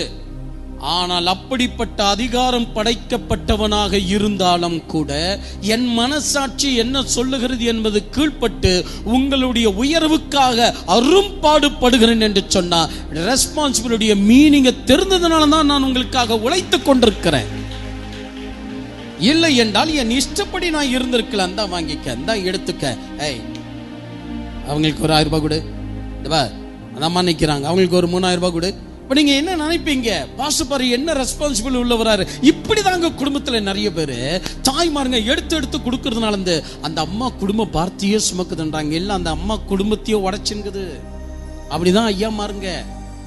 ஆண் மகனை பெத்தெடுத்துட்டு பெரிய பெருமையில போடா குடிடா குடி. அடுத்த வருஷம் ஞானஸ்தானம் நான் பேசியிருக்கிறேன் பாஸ்டர் கிட்ட, அவ்வளவு சீக்கிரம் திருந்துரு, ஆனா அதுவும் என்னன்னு பார்த்துரு, குடிச்சிடுறா போடா இப்படின்னு சொல்லக்கூடிய ஆண்மாருங்க தகப்பமாருங்க எத்தனை பேர். அளந்து இது ரெஸ்பான்சிபிள் இருந்து எவன் கீழே விழுகிறான் என்பதை நான் சொல்றேன் பாருங்க. எவன் கீழே விழுகிறான், ரெஸ்பான்சிபிள் இருந்து எவன் கீழே விழுகிறானா, தான் நாட்டம் கொண்டது எதுவோ, இங்க பாருங்க நல்லா கவனிக்கணும், தான் நாட்டம் கொண்டிருக்கிறது எதுவோ அதேதான் மற்றவரிடத்திலையும் எதிர்பார்க்கக்கூடியவன் ரெஸ்பான்சிபிலிட்டியை மெதுமெதுவாக இழப்பான். இப்போ நானு ஏதோ ஒரு விஷயத்துல நாட்டம் கொண்டிருக்கலாம். நாம் எதுல நாட்டம் கொண்டிருக்கிறோமோ அதேதான் நாம் மற்றவரிடத்துல மனைவி இடத்துல எதிர்பார்ப்போம் என்று சொன்னால் உன் ரெஸ்பான்சிபிலிட்டி அன்றைக்கே கீழே விழுந்துச்சுன்னு அர்த்தம். ஒரு மனைவியாகப்பட்டவர் தான் எதுல நாட்டம் கொண்டிருக்கிறனோ அதேதான் கணவர் இடத்துல இருக்கணும் என்று எதிர்பார்க்கிற மனைவி தன் ரெஸ்பான்சிபிலிட்டியில இருந்து வெளியே ஏறி விடுவா. யார்கிட்டையும் எதையும் எதிர்பார்க்க முடியாது. உன் நாட்டத்தை அங்க எதிர்பார்க்க கூடாது. அசிங்கமா ஒரு வார்த்தை சொல்றேன், ஆனா ரொம்ப அசிங்கம் தான், வேற வழியே கிடையாது. நீ என்ன மாதிரி இருக்கணும், நான் நினைச்ச மாதிரி இருக்கணும். இப்படிதாங்க நிறைய பேர் நான் நினைச்ச மாதிரி இருந்தாதான் உனக்கு எல்லாமே சப்போர்ட். யாரு? மனைவி சொல்றான் நான் நினைச்ச மாதிரி இருக்கணும். கணவன் சொல்றான் நான் நினைச்ச மாதிரி நீ இருந்தாதான் உனக்கு நானே ஃபுல்லா சப்போர்ட் பண்ண முடியும். நான் நினைச்ச மாதிரி நீ இல்லை. நான் உனக்கு சொல்லட்டுமா, மனைவிமார்களே, நீங்க நினைச்ச மாதிரியே இருக்கணும்னா தயவு செஞ்சு உங்க அண்ணனையே கல்யாணம் கட்டிக்கங்க. ஏன்னா அதுவும் குடும்பம். நீ நினைச்ச மாதிரியும் உன் மனைவி இருக்கணும்னா உன் தங்கச்சியை கட்டிக்க. அசிங்கமா இல்லை? நாம் எதுல நாட்டம் கொண்டிருக்கிறோமோ அந்த நாட்டம் என் மனைவி இடத்துல இருக்க வேண்டிய அவசியம் இல்லை. நான் எதுல நாட்டம் கொண்டிருக்கிறேனோ அந்த நாட்டம் என் கணவர் இடத்துல இருக்க வேண்டிய அவசியம் இல்லை என்று எந்த மனைவி நினைக்கிறாளோ அவ தான் என் ரெஸ்பான்சிபிளை கையில எடுத்துக்கிட்டான்னு அர்த்தம். நீங்க ஒருபோதும் நாட்டத்தை நீங்கள் எதுல நாட்டம் கொண்டீர்களோ அந்த நாட்டம் அவரிடத்துல இருக்க வேண்டும் என்று நீங்க எதிர்பார்க்க வேண்டிய அவசியம் இல்லை. உதாரணமாக ஒருவர் வந்து சொல்றா, நான் பேசாம படிக்காதவனை கல்யாணம் கட்டியிருந்தா நல்லமா இருந்திருக்கும். நான் கேட்டேன், இப்ப ஏன் யோசிக்கிறீங்க அப்படின்னு? படிக்காதவனை கல்யாணம் கட்டி இருந்தா அவன் நான் சொல்றதை கேட்டிருப்பான்.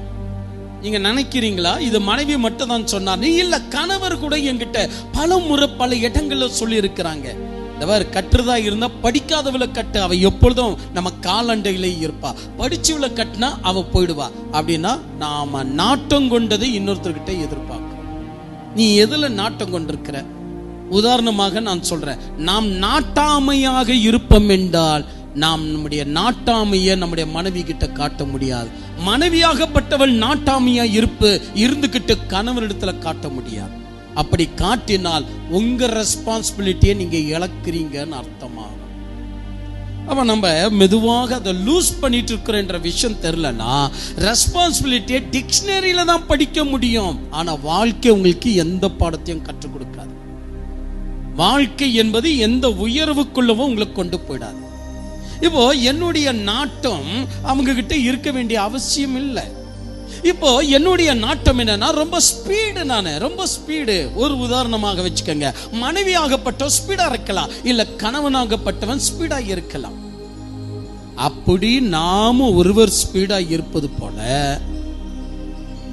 அவளும் அதே லாங்குவேஜ் ஸ்கில்ல இருக்கணும் அப்படின்னு எதிர்பார்த்தா அது முடியாத விஷயம். அப்ப நம்ம ஃபர்ஸ்ட் விஷயம், ரெஸ்பான்சிபிள் இருந்து வெளியே வரக்கூடாதுன்னா நீங்க கொண்டிருக்கிற நாட்டத்தை இன்னொருகிட்ட எதிர்பார்க்காதீங்க. உங்க நாட்டம் உங்களுக்கு தான் இருக்கணும், அவங்க நாட்டம் அவங்களுக்கு தான் இருக்கணும்.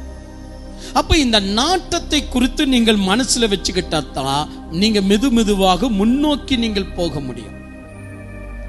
இப்ப நாட்டம் என்றால் என்னன்னு உங்களுக்கு ஒரு கேள்வி வர இல்லையா? என்னங்க நீங்க பார்க்க நாட்டம்ன்றீங்க, எங்களுக்கு ஒண்ணுமே புரிய மாட்டேங்கிறது. அந்த நாட்டம் எதுன்னு சில விஷயத்துல சொல்றேன். ஃபர்ஸ்ட் விஷயம், ஊரை சுத்துவது உங்களுடைய நாட்டம், அது நடக்காது. இவன் எப்ப பாரு என்ன தெரியுமா சொல்வா, நீ எங்க என்ன வெளியே கூட்டிட்டு போயிருக்கிற? மைசூர் கூட்டிட்டு போனியா? ஊட்டி கூட்டிட்டு போனியா? தாஜ்மஹால் கூட்டிட்டு போனியா? நீ எல்லாம் ஒரு கையலாகாத ஆம்பளை. நீ எங்க கூட்டிட்டு போயிருக்கிற? டார்ஜிலிங் கூட்டிட்டு போனியா? இமாச்சல பிரதேசத்துக்கு கூட்டின்னு போனியா? அமெரிக்காவை சுத்தி பார்க்க கூட்டின்னு போனியா?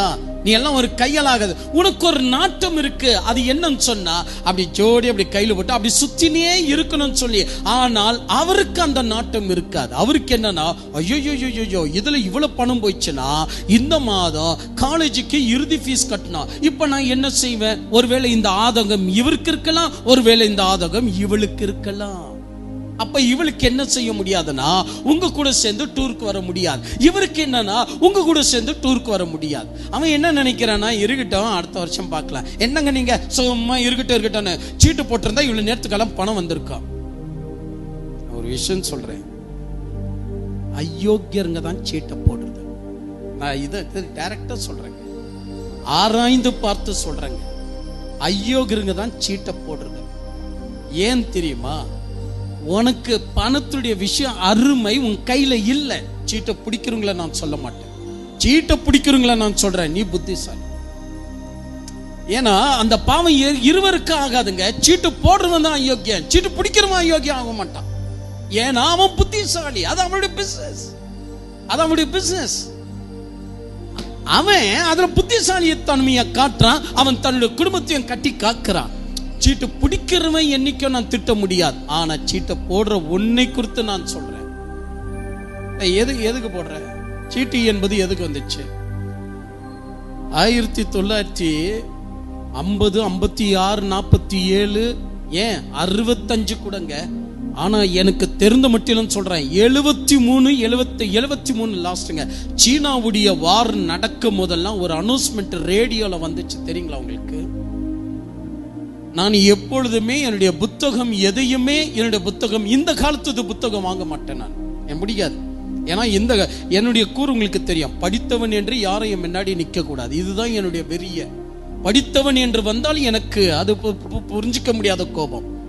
அதனால இந்த காலத்துடைய புத்தகத்தை நான் வாங்குறதுல பழைய காலம் 200 ஆண்டுகளுக்கு முன்னாடி, 300 ஆண்டுகளுக்கு முன்னாடி, 600 ஆண்டுகளுக்கு முன்னாடி இருக்கிற புத்தகங்களை தேடி தேடி வாங்குறவன். அப்படிதான் ஒரு நியூஸ் நான் உங்களுக்கு சொல்றேன். அந்த காலத்துல என்ன தெரியுமா நியூஸ் வந்தது?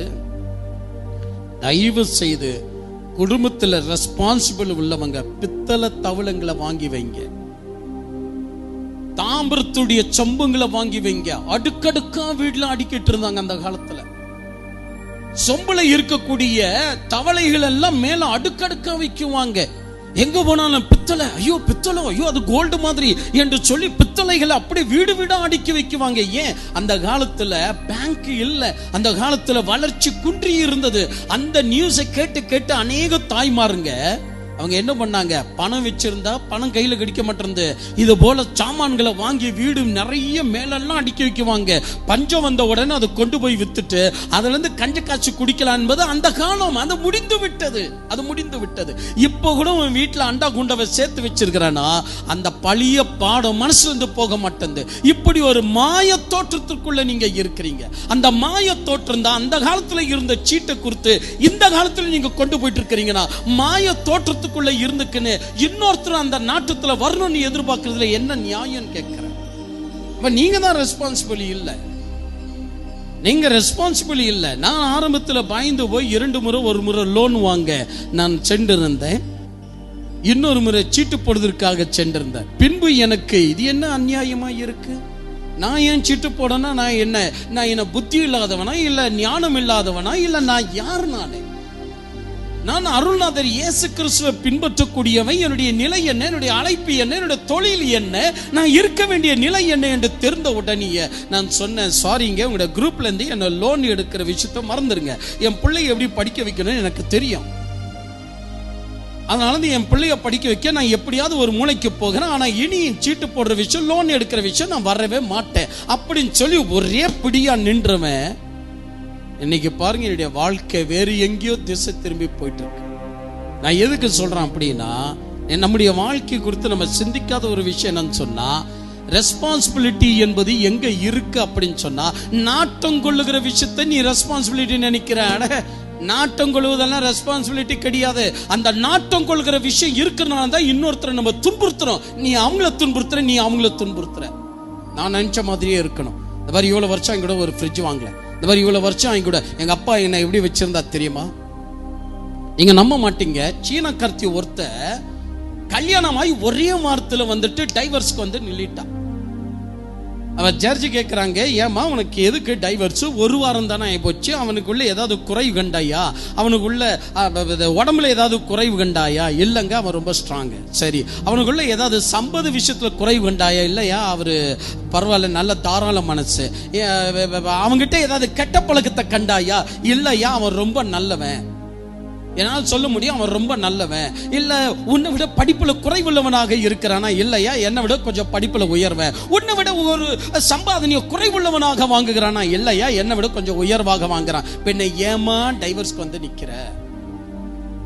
உன்னை அடிக்கிறானா? இல்லையா. உன்னை துன்புறுத்துறானா? இல்லையா. பின்ன ஏன் டைவர்ஸ்ல வந்து நிக்கிற? அவ சொன்ன ஒரே வார்த்தை என்னன்னு சொன்னா, கல்யாணம் முடிஞ்சிட்டு, இங்க பாருங்க, அவ சொல்ற ஒரே வார்த்தை என்ன, சீனா நாட்டுல நடந்தது.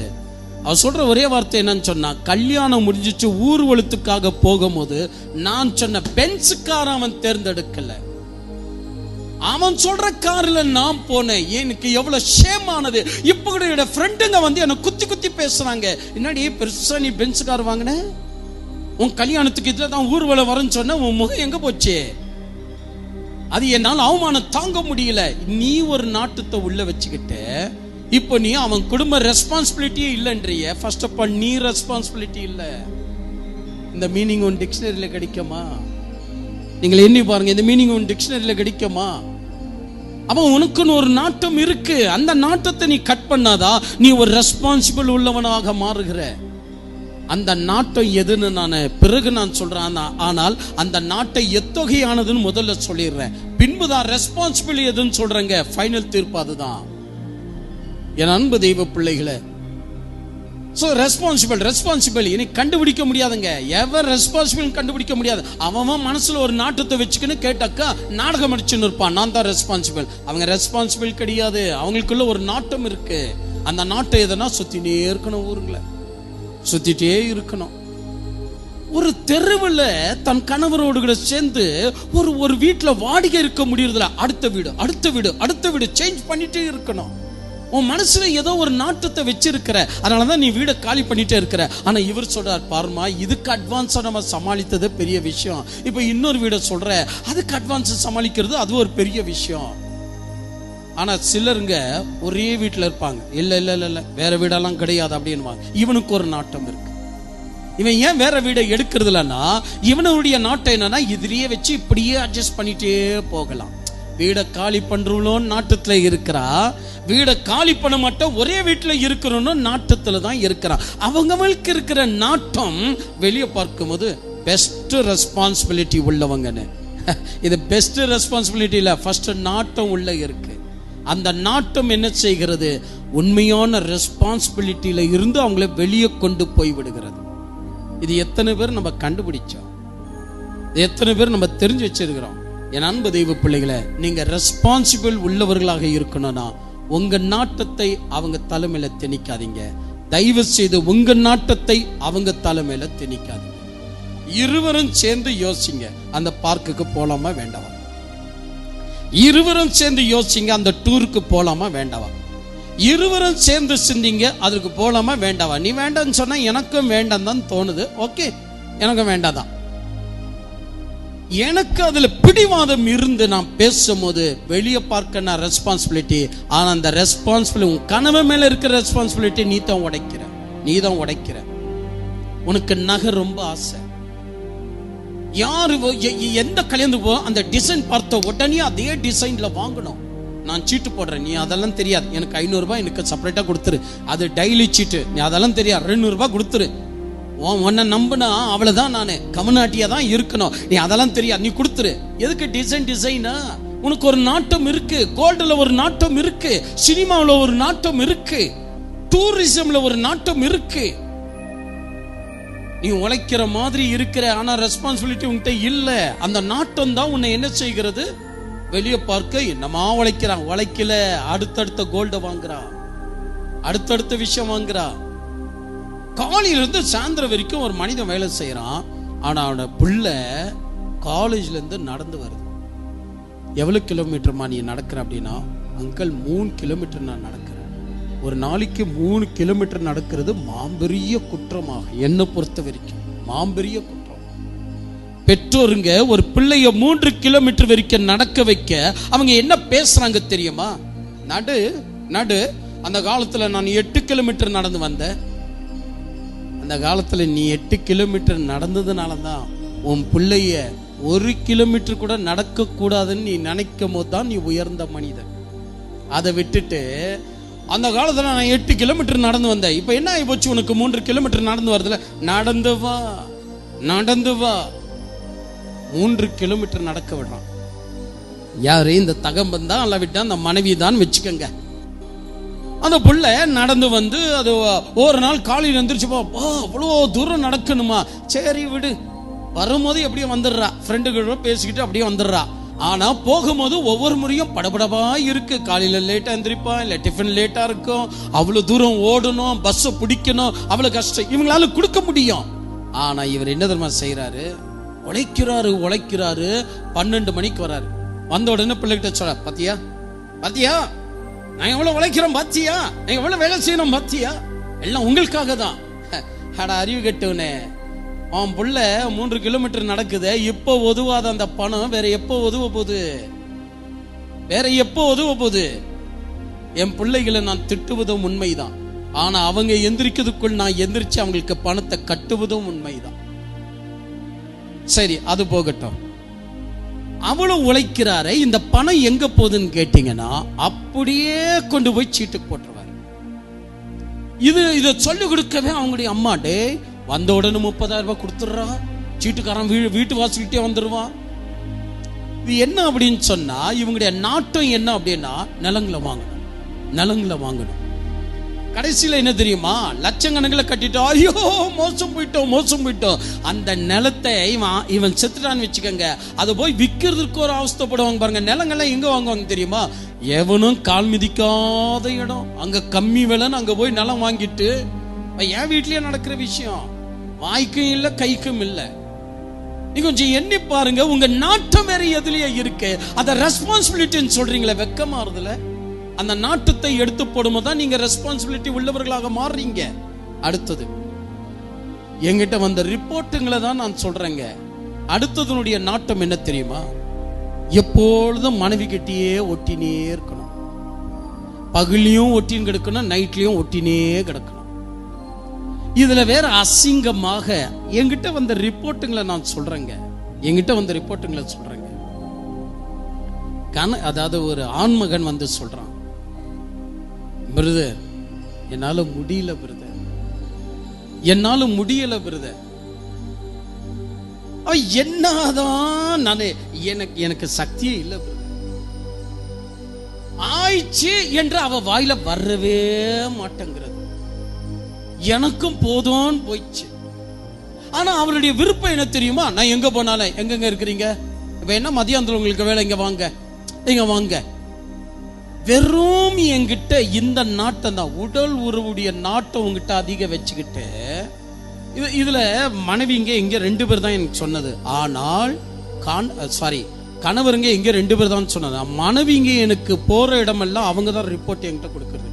இவன் சம்பாதிக்க வக்கில்ல, இவனுக்கு நைட்ல எப்பொழுதும் நான் தேவை. இது எவ்வளவு அசிங்கமா இல்ல? நீ நினைக்கிறியா நீ ரொம்ப ரெஸ்பான்சிபிள், மனைவியை ரொம்ப பாக்குறேன்னு? அட வெக்கம் கெட்டவனே, நீ வெறும் ஆர்வம் கொண்டிருப்பது உடல் உறவு மட்டும்தான். அந்த உடல் உறவுடைய ஆர்வத்திற்கு, அந்த நாட்டத்திற்காகவே என் மனைவி சரியில்லை, அவ போறது சரியில்லை, அவ பேசுறது சரியில்லை, அவர் ரொம்ப ட்ரெஸ் வாங்குறா, நீ குற்றம் மேல குற்றம் வைக்கிற.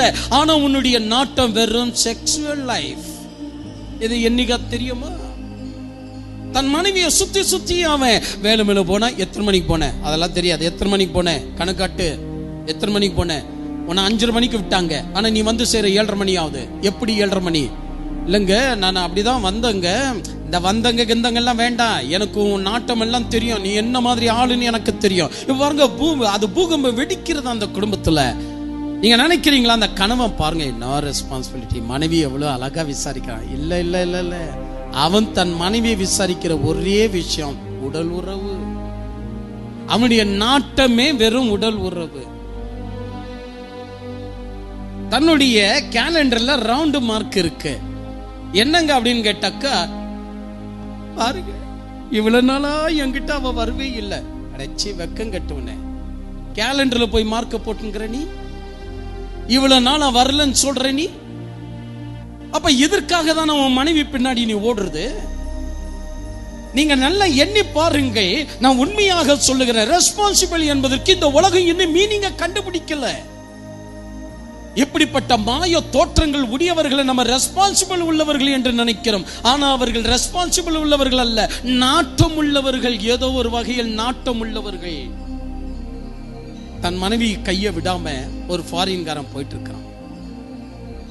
பாருங்க, தன் மனைவி கையை இப்படி பிடிச்சிட்டு அவ இப்படி போட்டுன்னு இருக்கிறா. 2 பேரும் அப்படியே போயிட்டு இருக்கிறாங்க. ஒரு போட்டோ, இன்னொரு போட்டோ, மனைவி முன்னாடி போயின்னு இருக்கிறா, கணவன் பின்னாடி வந்துட்டு இருக்கிறான். இது இந்தியன் போட்டோ. இங்க நல்ல கவனிக்கணும். மனைவி முன்னாடி போயின்கிறா, பிள்ளைங்களை கூட்டிட்டோ இல்ல ஒண்டியாவோ. கணவன் மெதுவா பின்னாடி அப்படியே நடந்து வந்து இருக்கிறான். இது இந்தியன் போட்டோ. இந்த பக்கம் போட்டோ பாருங்க, ஃபாரின் போட்டோ. 2 பேரும் இப்படி இருக்கிறாங்க, கைப்பிடிச்சுங்கிறாங்க. அதுக்கு மேல ஒரு கமெண்ட்ஸ் இருந்ததுங்க. என்ன தெரியுமா, இந்த ஃபாரின்காரன் மாதிரி நம்ம இந்தியாக்காரன் எப்பதான் வர போறான்னு தெரியல. தன் மனைவி கூட போவே இவனுக்கு மனைவி கூட போக மாட்டான்றான் பாரு. ஆனா இந்த ஃபாரின்காரன் பாரு, கையை 2 கோத்துட்டு அவங்க கையை கோர்த்த வர்ணமாகவே போறாங்க அப்படின்னு. ஹலோ, எக்ஸ்கியூஸ் மீ, ஃபாரின்காரனை ஃபர்ஸ்ட் பேட்டி எடுக்கலாம். எக்ஸ்கியூஸ் மீ, நீங்க எதுக்கு ஃபாரின்ல, அதாவது ஃபாரின்காரனே நீங்க எதுக்கு உங்க மனைவியை அப்படியே கை பிடிச்சுன்னு, உங்க மனைவி உங்க கையை பிடிச்சுன்னு அப்படியே ஒற்றுமையா அப்படியே போறீங்க? எங்க போனாலும் அப்படியே ஒற்றுமையா போறீங்க. விட்டா ஓடிடுவா. அவன் சொல்ற பதில் அதான், விட்டா ஓடிடுவான். இப்போ இந்தியன் காரனை கேட்கலாம், எக்ஸ்கியூஸ் மீ, உங்க மனைவி முன்னாடி போறாங்க, நீங்க பின்னாடி வர்றீங்க, ஏன் அப்படி செய்றீங்க? அவளுக்கு வேலை இருக்கு, அவன் செய்வா. இவனுக்கு பாருங்க நம்பிக்கை இருக்கு, அவ இங்கே ஓடி போக மாட்டா, அதனால அந்த முன்னாடி விட்டு பின்னாடி நடந்து வரான். நான் இது ஒரு எடுத்துக்காட்டுல சொல்றேன். ஆனா அநேக பேர்கள் நீ எங்க போற, பின்னாடியே வருது, வேலை மேல பின்னாடி வருது. வேலை செய்து, நான் சொல்றேன் கேளுங்க, நான் பொன்மொழியில சொல்லி இருந்தேன், சம்பாதிக்கிறவனுக்கு செலவு செய்ய அதிகாரம் கிடையாது, சேர்த்து வைக்க சேமிக்க தெரிந்தவனுக்கு மட்டும்தான் செலவு செய்யற அதிகாரம் உள்ளவன். அப்படிதான் நானும் சொல்றேன். நீ குடும்பத்தில் இன்பங்களை காண வேண்டும் என்றால், உடல் உறவு வேணும் என்றால், தயவு செய்து நீ உழைக்கக்கூடியதை உழைப்புல காட்டு, உடம்புல காட்டாத. அவ நீ எவ்வளவு கேடு உள்ளவன், அவ இதெல்லாம் நமக்கு தெரிகிறதா? ஒரு ஆண் மகன் மிகவும் பொறுப்பாளி, அப்படி நம்ம சில நேரங்களில் ஒரு பெண் மகள் மிகவும் பொறுப்பாளி. ஐயா, அநேக நேரங்கள்ல செக்ஷுவல் லைஃப் வேண்டான்னு வெறுத்து இருக்கிற ஆண்மாருங்க எத்தனை பேர்? ஏன் அப்படி வெறுத்து இருக்கிறாங்க? ஏன் அப்படி இருக்கிறாங்க? ஐயா, காலையில இருந்து நைட் வரைக்கும் அவங்க மேல வேலை வேலை வேலை வேலை, அதை பார் இதை பார், அதை செய்ய இதை செய்ய, நைட்டு கூட அவங்களுக்கு டைம் இல்லை. உழைக்கக்கூடிய அவங்களுக்கு திடீரென்னு வந்து அவங்க குற்றம் சாட்டினால் பிரிஞ்சு போனோம் தான் தோணுகிறதே ஒழிய ஒட்டிக்கணும்னு அவங்களுக்கு தோன்றதே கிடையாது. ஏன்னா உன் நாட்டத்தை அவங்க மேல திணிக்க வைக்கிற நீ. அந்த நாட்டத்திற்காக இன்னொருத்தர்கிட்ட போய் என்னன்னு சொல்ற, என் மனைவி சரியில்லை, அவ என் பேச்சு கேட்க மாட்டேன்றா, அதாவது என் கணவர் சரியில்லை. நீங்களே சொல்லுங்க, அவர் என் கூட படுத்து எவ்வளவு நாள் ஆகுது? அவர்கிட்ட போய் கேட்டுப்பார், அவர் எவ்வளவு ஃபீஸ் கட்டுறாரு, அவருக்கு என்ன ரெஸ்பான்சிபிலிட்டி, அவர் என்ன வேலை செஞ்சுட்டு இருக்கிறாரு, அவருக்கு நிம்மதி இருக்கா? இல்ல இவகிட்ட கேட்டுப்பாரு, இவ எவ்வளவு உழைக்கிறா, எவ்வளவு வேலை செய்யறா, எல்லாம் நினைச்சு பார்த்தா அவ சொல்றா, 12:30 மணிங்க, நம்புறீங்களோ இல்லையோ, 12:30 மணிக்கு எல்லாத்தையும் முடிச்சுட்டு பெட்ல அப்படியே படுக்கணும், உடனே தூக்கம் வேற வருதுல, 1:30 மணிக்கு தூக்கம் வர்ற நேரம்.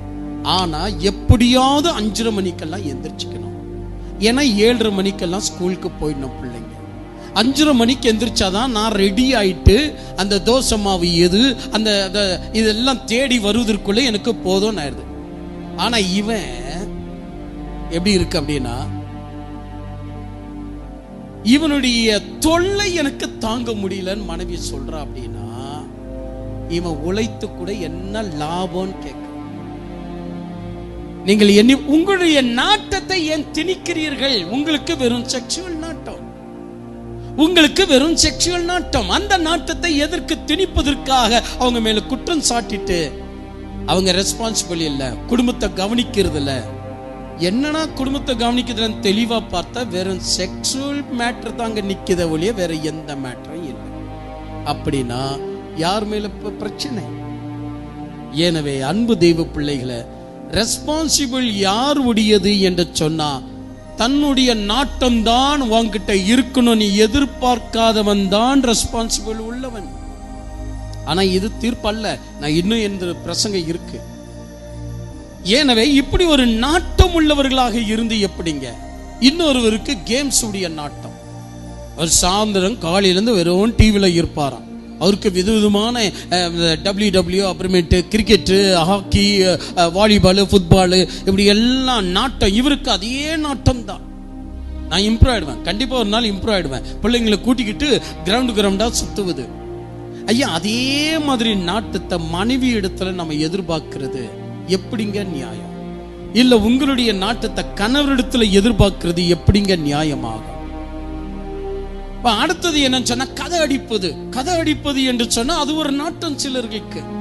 என் மனைவி என்கிட்ட டைம் ஸ்பெண்ட் பண்ண மாட்டேன்றா, முன்னெல்லாம் என்கிட்ட டைம் ஸ்பெண்ட் பண்ணுவா, ஏன் அப்ப கதை அடிச்சுன்னு உட்கார்ந்த காலம்.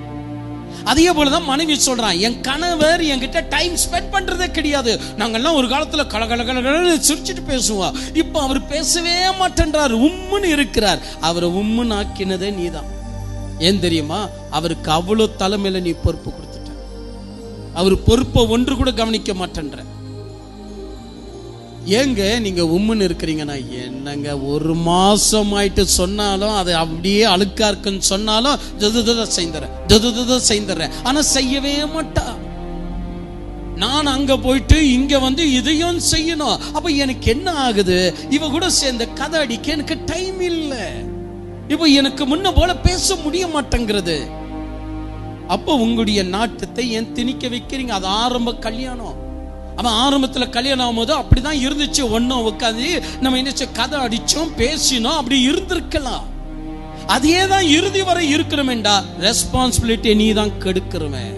குடும்பத்துடைய ரெஸ்பான்சிபிலிட்டியை நீ தான் கெடுத்துக்கிற. அப்ப ரெஸ்பான்சிபிலிட்டியுடைய மீனிங் என்ன என்று தெரியாம நம்ம பேசுகிறோம், உரையாடுகிறோம், ரெஸ்பான்சிபிலிட்டி இதுதான் என்று சொல்லுகிறோம் என்றா பின்னாடி என்ன ஒளிந்திருக்கிறது என்கிற கண்டுபிடிக்காமல் இந்த உலகம் சிலர்களுக்கு பட்டத்தை கொடுத்து விடுகிறது. இவங்க தான் உழைப்பாளி என்று. ஆனா அவர்கள் உழைப்பாளியும் அல்ல, அவர்கள் கண்காணிப்பாளர்களும் அல்ல, கேரை எடுத்தவர்களும் அவர்கள் அல்ல. அவர்களுக்கெல்லாம் ஒரு நாட்டம் பின்னாடி இருக்கிறது. இதுதான். அடுத்தது என்ன அப்படின்னு சொன்னா, என் மனைவி சரியில்லை, என் கணவர் சரியில்லை அப்படி சொல்ல காரணம் என்ன அப்படின்னு சொன்னா, உனக்கு எப்ப பார் மேரேஜுங்களுக்கு போனோம், உனக்கு எப்ப பார் சொந்தக்கார வீட்டுக்கு போனோம், உனக்கு எப்ப பார் பார்ட்டிங்களுக்கு போனோம். ஆனா இவன் என்ன நினைக்கிறான் அப்படின்னா, நான் ரெண்டு பேரையும் பொறுத்து பேசுறேங்க. இவன் என்ன நினைக்கிறானா, அந்த பார்ட்டிக்கு வந்து எனக்கு என்ன லாபம், உன் சொந்தக்காரங்க நடக்கிறது எனக்கு பிடிக்கல. இப்போ உங்களுடைய நாட்டம் என்ன தெரியுமா, உன் சொந்தக்காரங்களை அவன் மதிக்கணும். இதுதான் உன்னுடைய நாட்டம். இதுதான் நீங்க பண்ற மிகப்பெரிய தப்பு. அதுக்கு நீங்க என்ன தெரியுமா செய்றீங்க, இவகிட்ட ஒரு விஷயமும் ஒன்று கூட சரியில்லை, நான் எங்க கூப்பிட்டாலும் வரதில்லை. நீங்க என்ன தெரியுமா பண்றீங்க, அவருக்கு என் சொந்தக்காரங்களை மதிக்க தெரியல அப்படின்னு வெளியே சொல்றது இல்ல. ஆனா அவரை பார்த்து என்ன சொல்றீங்க, என்னைக்குத்தான் அவர் கூட வர்றாரு, எல்லாமே நான் தான் தனியா போனோம், தனியா வரணும்னு. ஆனா நீங்க விரும்புது என்ன தெரியுமா, உங்க சொந்தக்காரர்களை அவரும் மதிக்கணும். ஆனா அவருக்கு உங்க சொந்தக்காரருடைய வேல்வு தெரியல. நீங்க ஃபர்ஸ்ட் உங்க சொந்தக்காரருடைய வேல்வை புரிய வைங்க, தயவு செய்து புரிய வைங்க. உன் மனைவி உன் கூட வரணுமா, உன் சொந்தக்காரருடைய வேல்வை அவளுக்கு புரிய வைங்க, அப்பதான் அவ கூட வருவா. நீங்க புரிய வைக்க மாட்டேன்றீங்க. ஆனா ஜோடி போடணும் என்று நினைக்கிறது எப்படி லாபமாகும், எப்படி காலத்துடைய ஹிஸ்டரி உங்களுக்கு அதை கை கூட செய்யும். அதனாலதாங்க நிறைய கணவருங்க கூட வருதுல, அவங்களுக்கு வேலை அவ்வளவு. அதனாலதான் நிறைய மனைவிங்க கூட வருதுல, ஏன்னா அவங்களுக்கு அப்படி இருக்கு, அவங்களுக்கு அவனுடைய வேல்வு தெரியல. நீங்க புரிய வைங்க தயவு செய்து. உங்க சொந்தக்காரர்களை கொடுத்து புரிய வைங்க. உங்க சொந்தக்காரி எவ்வளவு வேல்வு உள்ளவங்கன்னு புரிய வைங்க. உங்களுடைய சொந்தக்காரி எவ்வளவு வேல்வு உள்ளவனு புரிய வைங்க. அப்படி புரிய வைக்க தெரியாம நீங்க ரிப்போர்ட் கொடுக்கிறது என்னவென்றால், என் மனைவி சரியில்லை, என் கணவர் சரியில்லை, ஏன்னா என்னோட கோஆபரேட் பண்றது இல்ல. ஆனா விசாரிச்சு பாருங்க, அது எந்த விஷயத்துல தெரிய வரும். அப்ப யார் ரெஸ்பான்சிபிலிட்டி உள்ளவங்க யார்? இருக்கிற ரெஸ்பான்சிபிலிட்டியை கெடுக்கிறவங்களா இருக்கிறீங்க. நாட்டம் கொள்ளக்கூடிய எவனம். நாட்டம் கொள்ளக்கூடிய ஒரு விஷயம் தான் அநேக காரியங்களை கெடுக்கக்கூடியதாக மாற்றப்படுகிறது. அதனால உங்க சொந்த நாட்டத்தை விட்டு வெளியே வந்து, உங்களை போல அவரால் ஜோக் அடிக்க முடியாது. ஃபர்ஸ்ட் புரிஞ்சுக்கணும். உன் மனைவி கொஞ்சம் முன்னேறிட்டா, உன் போல அசிங்கமான ஜோக் அவ அடிக்க மாட்டான். உன் கணவர் உன்னை விட கொஞ்சம் உயர்ந்து இருக்கிறார், உன்னை போல சில பாட்டிங்களுக்கு அவரால் வர முடியாது. ஏன்னா அவர் என்ன உயர்ந்த காரியத்துக்கு போயிட்டார். இப்ப அவர் எதுக்கு வர முடியுதுல சொல்றாருன்னு நீயா புரிஞ்சுக்கணும். ஏன் இந்த இடத்துக்கு அவர் வரமாட்டேன்றார்? அவருக்கு அவமானம் ஏற்கப்பட்டது, அவருடைய பிரஸ்டேஜ்க்கு இது தேவையில்லை. என்னுடைய வீட்டுல பாருங்க, எப்போதுமே ஆகட்டும், இப்போ என்னுடைய பிள்ளைகள் வளர்ந்ததுனால் எனக்கு மிகப்பெரிய சந்தோஷம். அவர்கள் தான் எல்லாவற்றையும் முடிவு செய்ய. டாடி நீ வராத, நாங்களே போறோம். டாடி இதை வேண்டாம், நாங்களே செய்யறோம். டாடி இதை நீ செய், நீ செய்தான் நல்லது, வேண்டாம் நீ செய்யாத, அது நாங்களே செஞ்சுக்கிறோம். நானே இப்ப கூட யோசிக்கிறேன், ஒரு ஆண் பிள்ளை இருந்தாலும் இவ்வளவு யோசித்திருக்காது. ஒரு ஆண்மகன் கூட என் வாழ்க்கை குறித்து இவ்வளவு யோசிக்க முடியாது. அப்ப நான் எந்த இடத்துக்கு போனோம், நான் எந்த இடத்துக்கு போக கூடாது என்பது அவர்கள் நிர்ணயிக்கிறார்கள் என்று சொன்னால், அவர்களுடைய நாட்டத்தை என் மேல அவர்கள் திணிக்கவில்லை, நானும் என் நாட்டத்தை அவர்கள் மேல திணிக்கிறதில்லை. நீங்கள் இதை கவனித்தீர்களா? ரெஸ்பான்சிபிலிட்டி மீனிங் என்ன? ரெஸ்பான்சிபிள் என்று சொன்ன இத்தனை விஷயங்கள் அங்க இருக்கக்கூடாது என்ற அர்த்தமாகும். ஏம்மா யார் கூட போற? சரி போயிட்டு வா, ரொம்ப நல்லது. ஆனா உனக்கே தெரியும் நான் அந்த இடத்துக்கு வர முடியாதுன்னு. சரி நீ போயிட்டு வா, நான் போறதில்லைன்னு சொல்லி நீயும் அப்படி இருக்க உடனே நீ போயிட்டு வா. எல்லாருக்குமா டிக்கெட்டு? சரி எடுத்துட்டு போ. எல்லாருமா போறீங்க? சரி போயிட்டு வா, உஷாரமா பிள்ளைய பார்த்துக்க. அவ்வளவுதான் என்னுடைய வார்த்தை. ஏன்னு சொன்னா அது நீயா புரிஞ்சுக்கணும், என்னால வர முடியாது. ஏன்னு சொன்னா என்னால வர முடியாது என்பதை நான் நாட்டம் கொண்டு நான் அவர்கள் மேல் திணிக்கவில்லை. வேள்வை நான் வெளிப்படுத்துகிறேன். வேள்வை வெளிப்படுத்துங்க. வேள்வி என்ன? அந்த வேள்வை வெளிப்படுத்துங்க. உன் சொந்தக்காரர்களை உன் கணவர் மதிக்க வேண்டாமா? உன் சொந்தக்காரருடைய வேள்வை அவருக்கு புரியவை. நீங்களும் அவங்களுடைய சொந்தக்காரங்களுடைய உங்க சொந்தக்காரருடைய வேல்வை அவங்களுக்கு புரிய வைங்க. அப்படி புரிய வைக்கல என்று சொன்னா நீங்க அவங்களுடைய ரெஸ்பான்சிபிலிட்டியை கெடுக்கிறீங்க. நாட்டங்கள் தான் பெரும் ரெஸ்பான்சிபிலிட்டி கெடுக்கிறது. சரி, இறுதி தீர்ப்பு சொல்லி நான் முடிச்சேன். ஓகேயா? நிறைய நேரம் எடுத்துக்கிட்டேன் நான் நினைக்கிறேன். ஓகே, இறுதி தீர்ப்பு வாங்க. எது ரெஸ்பான்சிபிள் உள்ளது அப்படின்னு சொல்றேன். எது ரெஸ்பான்சிபிள் உள்ளது இதாங்க நீங்க கவனிக்க வேண்டிய ஒரு விஷயம். எது ரெஸ்பான்சிபிள் உள்ளது? எது ரெஸ்பான்சிபிள் உள்ளது? இப்போ நம்ம கிட்ட பிரச்சனை என்ன தெரியுமா? எது ரெஸ்பான்சிபிள் கேட்டா ரெண்டு பேரும் சண்டை போட ஆரம்பிச்சிருவாங்க. அது எப்படி குடும்ப வேலை நான் கவனிக்கிறதா, நீ வெளிய வேலை கவனிச்சுட்டு நீ எல்லாம் கரெக்ட் ஆயிடுமா? அது எப்படி இல்லைங்க, நான் தெரியாம கேட்கறேங்க. நான் சொல்ற இடத்துக்கு அவன் வரமாட்டேன்றான். யார் அவன் சொன்னா கணவர் தான். அவர் வரமாட்டேன்றாரு. இப்ப நீங்க சொல்லுங்க, அங்க போன தொட்டு தானே 30,000 ரூபாய் போன மாசம் நான் எடுத்துட்டு வந்தேன், இப்ப வேண்டான்னு சொல்றாரு. இப்ப சொல்லுங்க, அந்த 30,000 எப்படிங்க வந்திருக்கோம்? இப்ப வர சொல்லுங்க, அவரு என் கூட வரணுங்க. நான் அங்க போனா உன் கணவர் எங்கன்னு கேட்கறாங்க, நான் முகத்தை எங்க வச்சுக்கிறது? உன் கணவர் எங்கன்னு கேட்கறாங்க. நான் ஒரு விஷயம் சொல்லவா? எது ரெஸ்பான்சிபிள் என்று சொன்னால் நல்லா கவனித்துக் கொள்ளுங்க. யாரு ரெஸ்பான்சிபிள்? இவங்க சொல்றதா இல்ல இவங்க சொல்றதா? இவங்க சொல்றது ரெஸ்பான்சிபிளா இவங்க சொல்றது ரெஸ்பான்சிபிளா? கிளீனா ஒரே வார்த்தையில சொல்லி முடிச்சிடலாம். எது உன்னை கீழ்தரத்துக்கு அழைத்து செல்லுகிறதோ அதுதான் ரெஸ்பான்சிபிள். நீ வெளியே போறன்னு அர்த்தம். நீ எதை பேசும் போதெல்லாம் உன்னை கீழ்தரத்துக்கு கொண்டு போயிட்டே இருக்க. நீ ரொம்ப பொறுப்பாளி மாதிரி பேசுவ, ஆனா உன்னை கீழ்தரத்துக்கே கொண்டு போயின்னு இருக்க. நீ எல்லாம் வேலைக்கு போவாத, உன் காலை நான் வெட்டிடுவேன். நீ வேலைக்கு போவாதன்னு தான் சொல்ல தெரியும், ஆனா உன்னை இன்னும் கீழ்தரத்துக்கு கொண்டு போது என்பதை வேலைக்கு போக கட்டி என்ன ஆகும் என்பது தீர்ப்பு கொடுக்க உனக்கு தெரியல. ஆனா வேலைக்கு போகாத. எப்படி சமாளிக்கணும் சொல்ல ஆன்சர் இல்ல. அது எப்படி ஆகும், ஆனா நீ போகாத. உனக்கு திமிர அதுக்குத்தான். அப்படி என்றால் கீழ்தரத்துக்கு உன்னை கொண்டு போகிறது எதுவோ அதை நீ செய்யாமல் இருப்ப என்றால் ரெஸ்பான்சிபிலிட்டி எப்பொழுதும் உன் கையிலேயே இருக்கும். தயவு செய்து கீழ்தரத்துக்கு கொண்டு போகக்கூடியதை எதையும் திணிக்காதீங்க இன்னொருத்தர் மீது. அப்படி நீங்க செய்வது மிக நல்லது. ஒரு நாள் நான் பஸ் ஸ்டாண்ட்ல இருக்கும் போது ஒரு லாயர் கிட்ட ஒருவன் வந்து பேசினான். இங்க பாருங்க, ஒரு லாயர் கிட்ட ஒருவன் வந்து பேசினான். நான் ரொம்ப பயந்துட்டேன் அவன் பேசினது. 201 பஸ் கம்மு அப்படின்னு கேட்டான். தூக்கி வாரி போட்டது. அவன் ஏற்கனவே லாயர். அவன் இங்கிலீஷ கரிச்சு குடிச்சிருப்பான். அவன் இப்ப என்ன பதில் கொடுக்க போறான்? ஐயோ ஆண்டவரே. இவர் மறுபடியும் 201 பஸ் கம்மு. அந்த பெரிய மனுஷன் லாயரு திரும்பி பார்த்து நோ கம்மு. என்ன அருமையான பதில் பாருங்க, நோ கம்மு. அவர் மனசு வச்சிருந்தா, டேய் எல்லாம் படிச்சவனா, பெரிய இங்கிலீஷ்ல பேசுற, தமிழ்ல பேசு, கன்னடல பேசு, இந்தியில பேசு சொல்லி இருக்கலாம். ஆனா அந்த பெரிய மனுஷன் என்ன பதில் கொடுத்தார் தெரியுமா? நோ கம்மு. அவருடைய பதில் எவ்வளோ எனக்கு பிடித்தது தெரியுங்களா? நோ கம், அவ்வளவுதான். அவனுக்கு என்ன அப்படின்னு சொன்னா, அப்ப நம்ம இங்கிலீஷ் சரிதான். 201 பஸ் கம்மு, நோ கம்மு. நான் என்ன தெரியுமா நினைக்கிறேன், நான் உண்மையிலேயே 2 பேரும் இங்கிலீஷ்காரங்க தான். என்னுடைய பாவனை 2 பேரும் இங்கிலீஷ்காரங்க தான். எப்படி தெரியுமா? இவன் படிச்சவன் அவனுடைய மனசு நோகக்கூடாது என்று சொல்லி அவனை இப்போ ஈறு வேற குடல் வேற மாத்தி, நீ என்ன படிச்சிருக்கிற, உனக்கு என்ன அந்த மாதிரி இங்கிலீஷ் தெரியும், மரியாதையை கன்னடல பேசுடா, சிலர்களை பேசுறா என்று சொல்லாம நோக்கம்னு சொன்னானே, இவன் ஒரு உயர்ந்த மனிதன். ஆனால் ஒரு பெரியவர்கிட்ட நம்ம பஸ் பத்தி கேட்கிறோமே, அவருக்கு மரியாதை கொடுக்கணும் என்ற நல்ல நோக்கத்தோடு கூட எக்கனாமிக்கல் லாங்குவேஜை பயன்படுத்தி ஓட்டியா பேசணும் பாருங்க. 201 பஸ் கம்மு அப்படின்னு பேசணும் பாருங்க. அதுவும் உயர்ந்த லட்சியம்.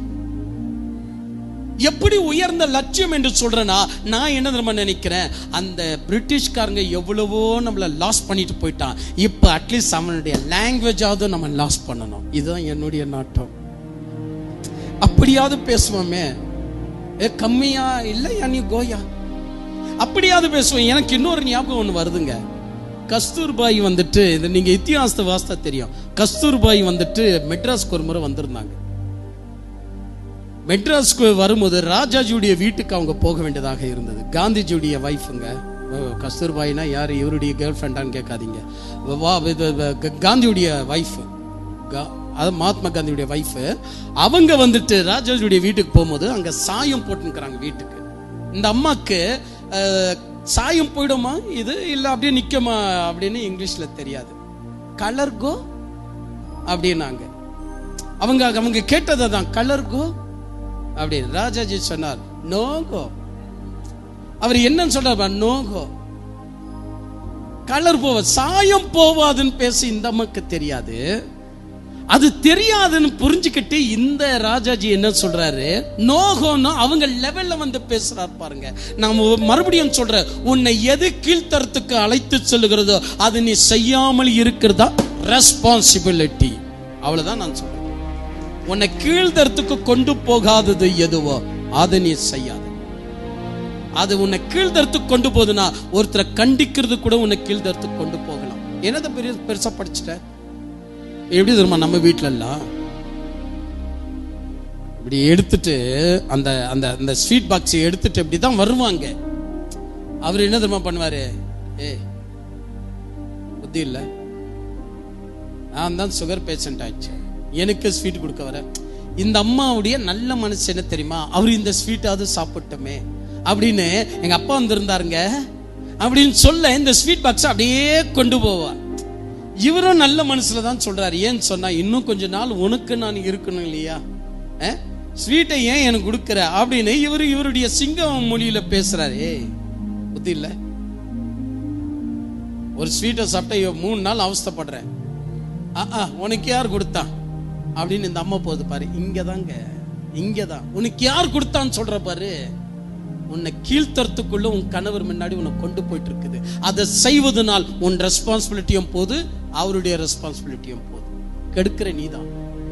எப்படின்னு சொன்னா, உன்னை கீழ்த்தரத்துக்குள்ள கொண்டு போது நினைச்சு கூட திரும்ப திரும்ப அதையே வாயாடுறது, அதையே பேசுறது, அதையே முணுமுணுக்கிறது.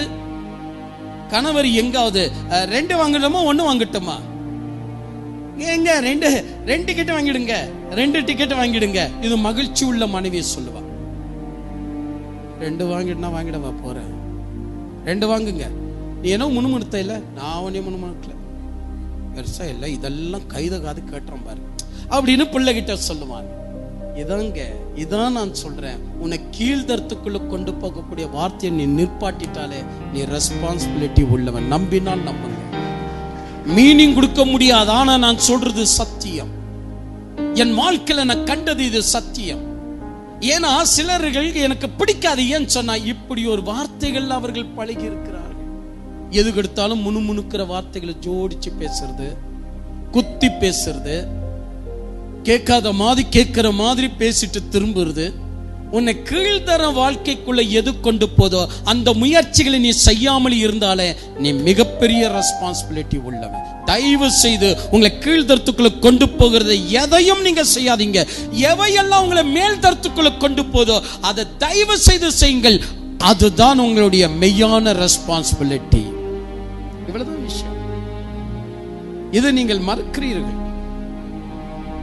இதை நம்ம ஓடி ஓடி போய் ஒரு புத்தகத்திலே படிக்க முடியும். இது எந்த புத்தகத்துல படிக்க முடியும்? இது எந்த புத்தகத்துல இருக்கும்? ஐயா, வாழ்க்கையை சரியாக கவனித்து பார்த்தால் தான் இந்த பாடங்கள் எல்லாம் நமக்கு கற்பித்து கொடுத்து போயின அப்படின்னு கண்டுபிடிக்க முடியும். தயவு செய்து உங்க கீழ்த்தரமான முணுமுணுக்குதலை நிற்பாட்டிடுங்க. ஏன்னா உங்க மனைவி ஒரு தரம் மேல போயிட்டா. ஏன்னா உங்களுடைய கணவர் ஒரு ஒரு ஒரு படி மேல போயிட்டாரு. இப்போ பழையபடி நீ முணுமுணுத்து பேசுவனா உன்னை விட்டு தூரம் போயிடுவாரு. இதாங்க இன்னைக்கு பிரச்சனையே. நீ நினைக்கிற அவர் டைம் ஸ்பெண்ட் பண்றதுல அவர் சரியில்லை, அவர் நைட்டோடு நைட்டு வராரு. மனைவி எப்படி பேசுற பாருங்க, எங்க எவ்வளோ கஷ்டப்படுறீங்கல்ல, மாடு மாதிரி கஷ்டப்படுறீங்க, மாடு மாதிரி. அவர் மாடுன்னு சொல்ல இவளுக்கு அவ்வளவு ஆசை பாருங்க.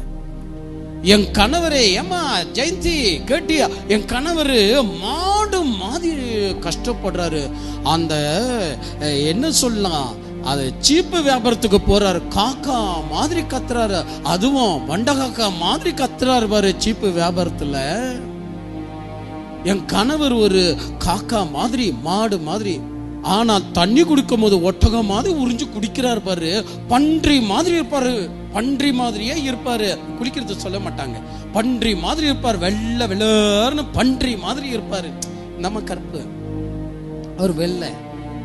அந்த வெள்ளையை எப்படி சுட்டி காட்டுறாங்க பாரு, பன்றி மாதிரி இருப்பாரு, எருமை மாதிரி தூங்குவாரு. எல்லாமே அடுக்கடுக்கா வச்சுட்டு போறிய. நான் ஒன்னு சொல்லட்டோமா, இந்த மாதிரி பேச்சுங்க தான் உன் குடும்பத்துடைய நஷ்டத்திற்கே காரணம். அவர் ஏன் லேட்டா வர்றாரு தெரியுமா?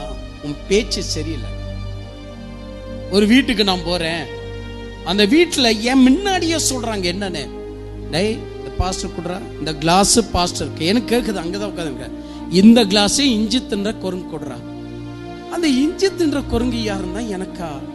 யார்?